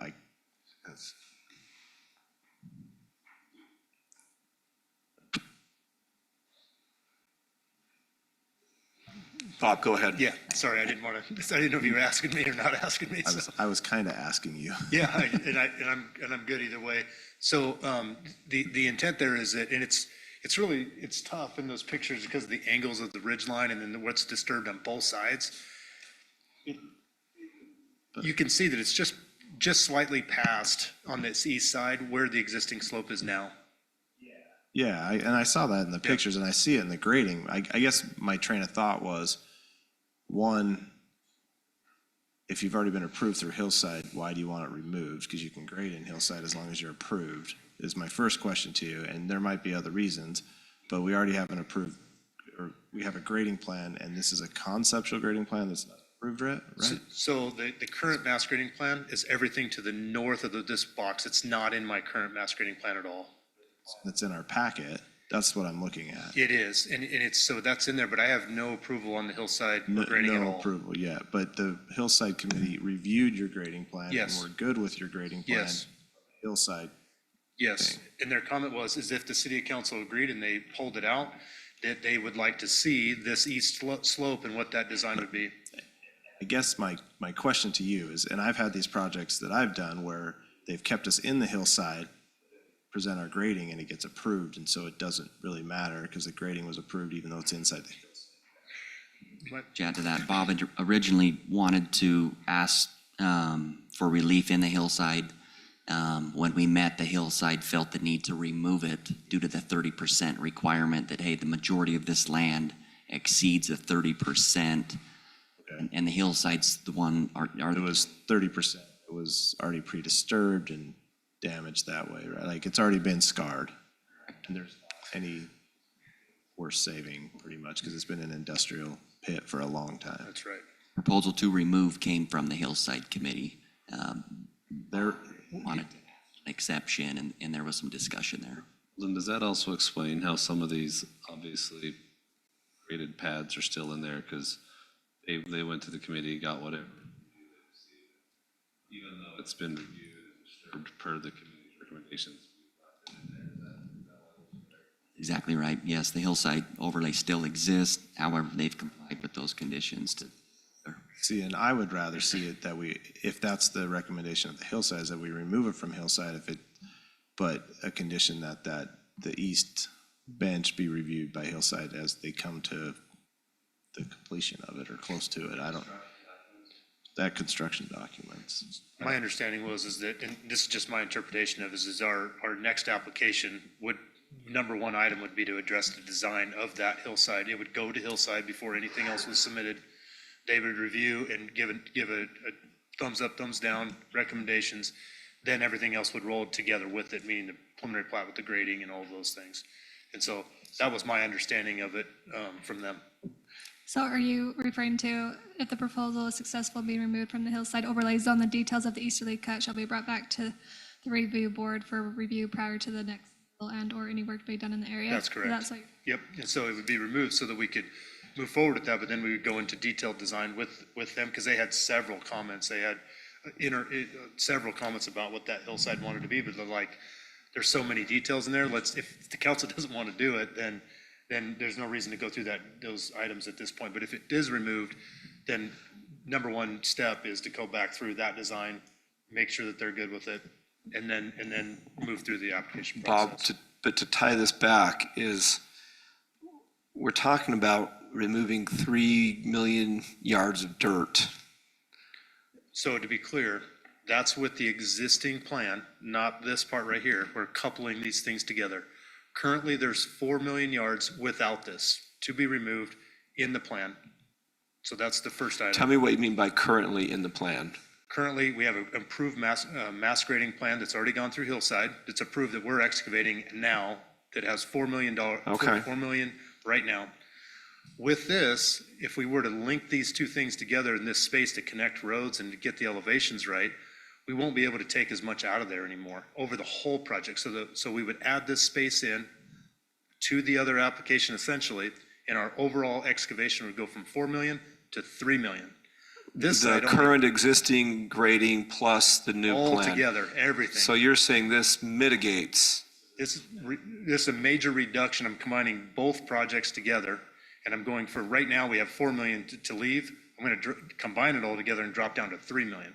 So it's 25%. So even if this council denied this hillside, denied your next plat application, you would still be moving 4 million yards of dirt on your existing mass grading? No question. So you're saying if the council approves this, it'll beautify the hillside, build the pads, and you'll cut down by 25% down to 3 million yards? Correct. Is that because you're cutting the tops off and then taking and filling the ravines? We're doing that, but more than anything, the existing construction pad that's there, we end up, instead of taking that whole thing down, just to tier it up, to match it, we leave it alone. In our other plan, we're taking it all the way down. And so we would leave it higher and then tier up to it. And your tiers are, from what I could see in here, typically 6 to 8 foot Yep. tiers between lots. That's right. and we just start with the existing pad that's on the left screen that's existing, and we just tier all the way up to it. We leave that existing, when we leave that existing one there, then we have a new high point. It's, and I'm sorry, I tried to describe this earlier, 35 feet higher than my existing permit. Because you look at it right now and you think, well, this is this big mountain, so how massive are these tiers gonna be? But, the way I'm seeing it, the tiers, when They're you 6 to do 8 this, feet. aren't as bad. You do have a couple that are, There's a couple 10s in there. one on that south end that looks like it's gonna be a fairly sizable tier.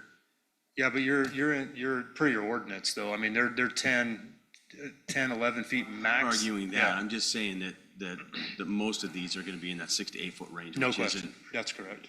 Yep. A horrible tier. Yeah, so I'm trying to combine two permits together from the existing and go from 4 million currently to And 3. the lot sizes are what size? I think they're like an acre and a half. They're larger. They're one step above these ones next door, just a little bit larger. Just because with the grading, it made more sense. Yeah.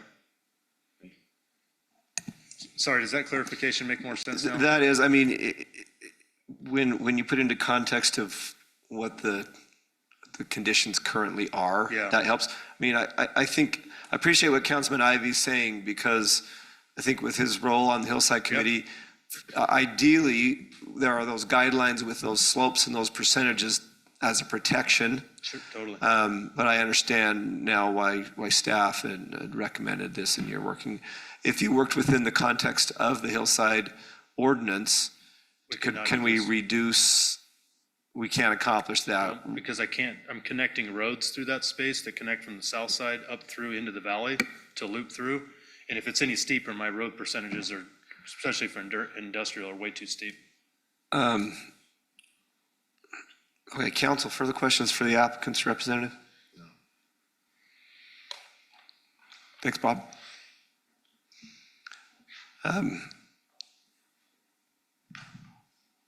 Before I turn back to the council for further discussion and or motion, I'll just appreciate the way that this meeting happened tonight. These are tough issues, but I think what I'm hearing is there are a lot of factors happening there. I'm hearing that that the applicant is willing to continue to do his part, and that staff's willing to work with the other parties involved out there. Am I hearing that correctly? And to be good community partners with the city and really the residents that comprise the city. So I appreciate that. I appreciate your preparation and appreciate the comment. Council, this is now your opportunity to discuss this further and or take a stab at a motion. Well, Mayor, just to add to what you were hearing, I also think it's important to say that we're committed as a council to figure out how we can try to help minimize the issues that we're having here, by looking at ordinances or different, changes that we can make to, try to minimize the issues that they're having on Countryway too, would be something we should look at as well, keep Yeah, trying to work on. well said. I agree. I think as you look at this, you look at the size of the lots and what they are, where they are light industrial, each of these lots is an opportunity for another small business in our community to come in. And if we can, work with it and work to maximize that space, then that, those business owners opportunities as well. I'm happy to make a motion. I want you to make a motion. Can I just, while we're kind of in the moment still, Chief, can I count you to continue to police that area? And then Public Works with the other parties involved on just, those covered loads and just whatever we can do. I mean, I would love to see us get creative on a street sweeper. Whatever we can do to just maintain and improve to the extent we can the health, welfare, and safety of that community. So if you can just put your minds together and then we can just kind of keep following up as elected by with you, Blake. And I think those were kind of the main points there. Councilman Henderson or Belliston, you ready for a motion? I am. Go ahead. I'd like to make a motion that we approve an ordinance change, zone change Z-25-26 to remove approximately 31.17 acres from the hillside overlay zone located at Smelter Drive and Foundry Drive, with one condition that the final construction grading documents have a sign off by outside review. You've heard the motion by Councilman Belliston. Is there a second? Second.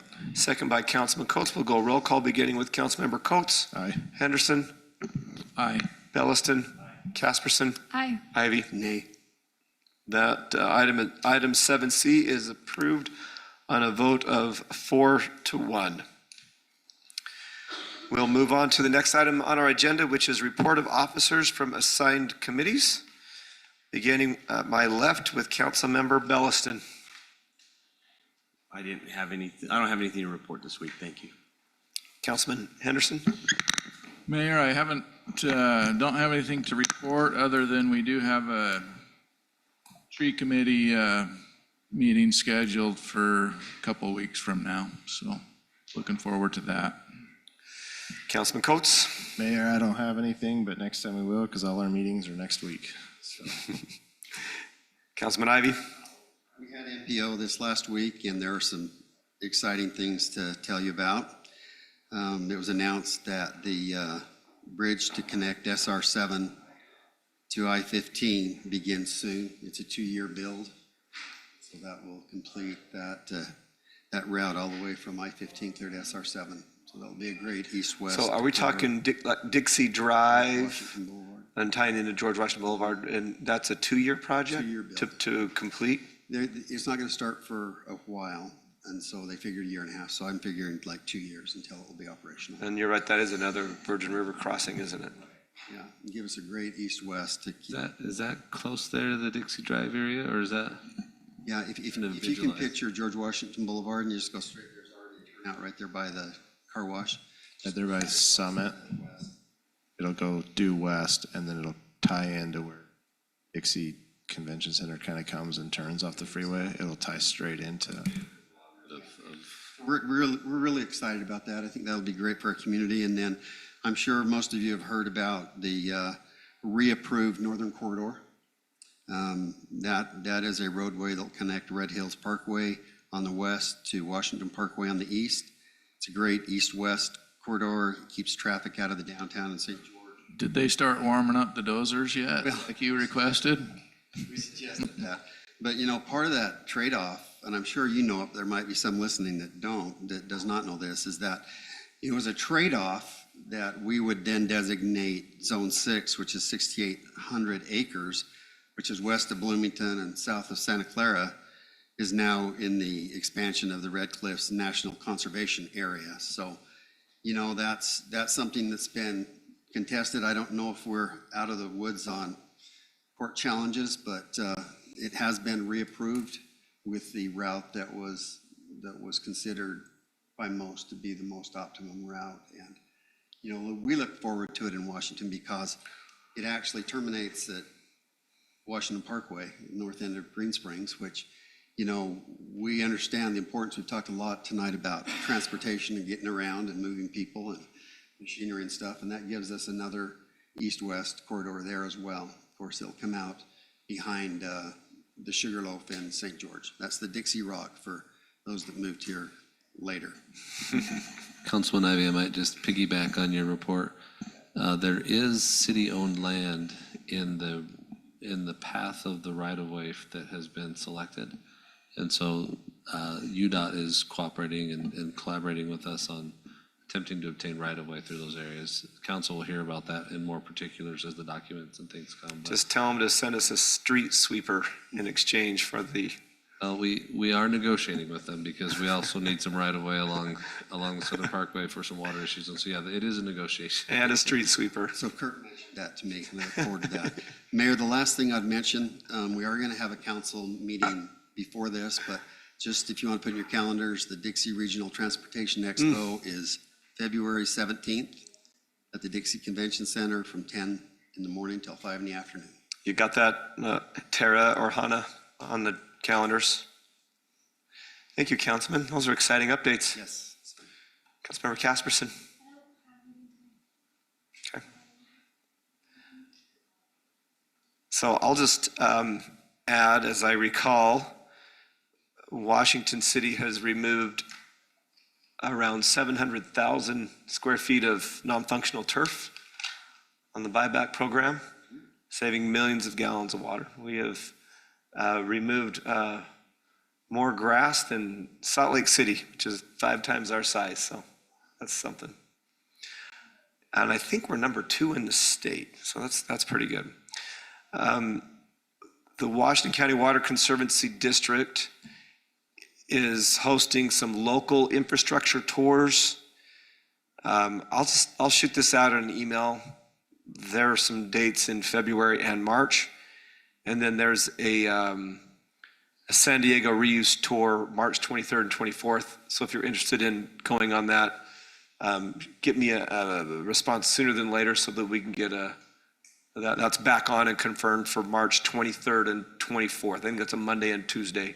So I just did the math on that 700,000. That's 16 acres or the equivalency of 3 city parks. That's pretty cool. It's a lot of grass. Yeah.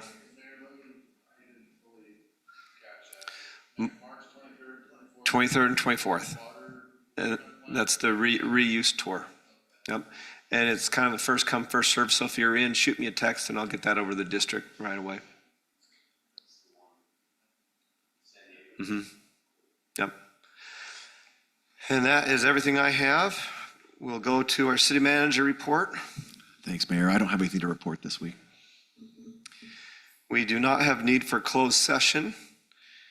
So at this time, it's the moment we've all been waiting for, a call for motion to adjourn. Motion by Belliston, Councilman Belliston, second by Councilman Coates. All in favor? Aye. We are adjourned.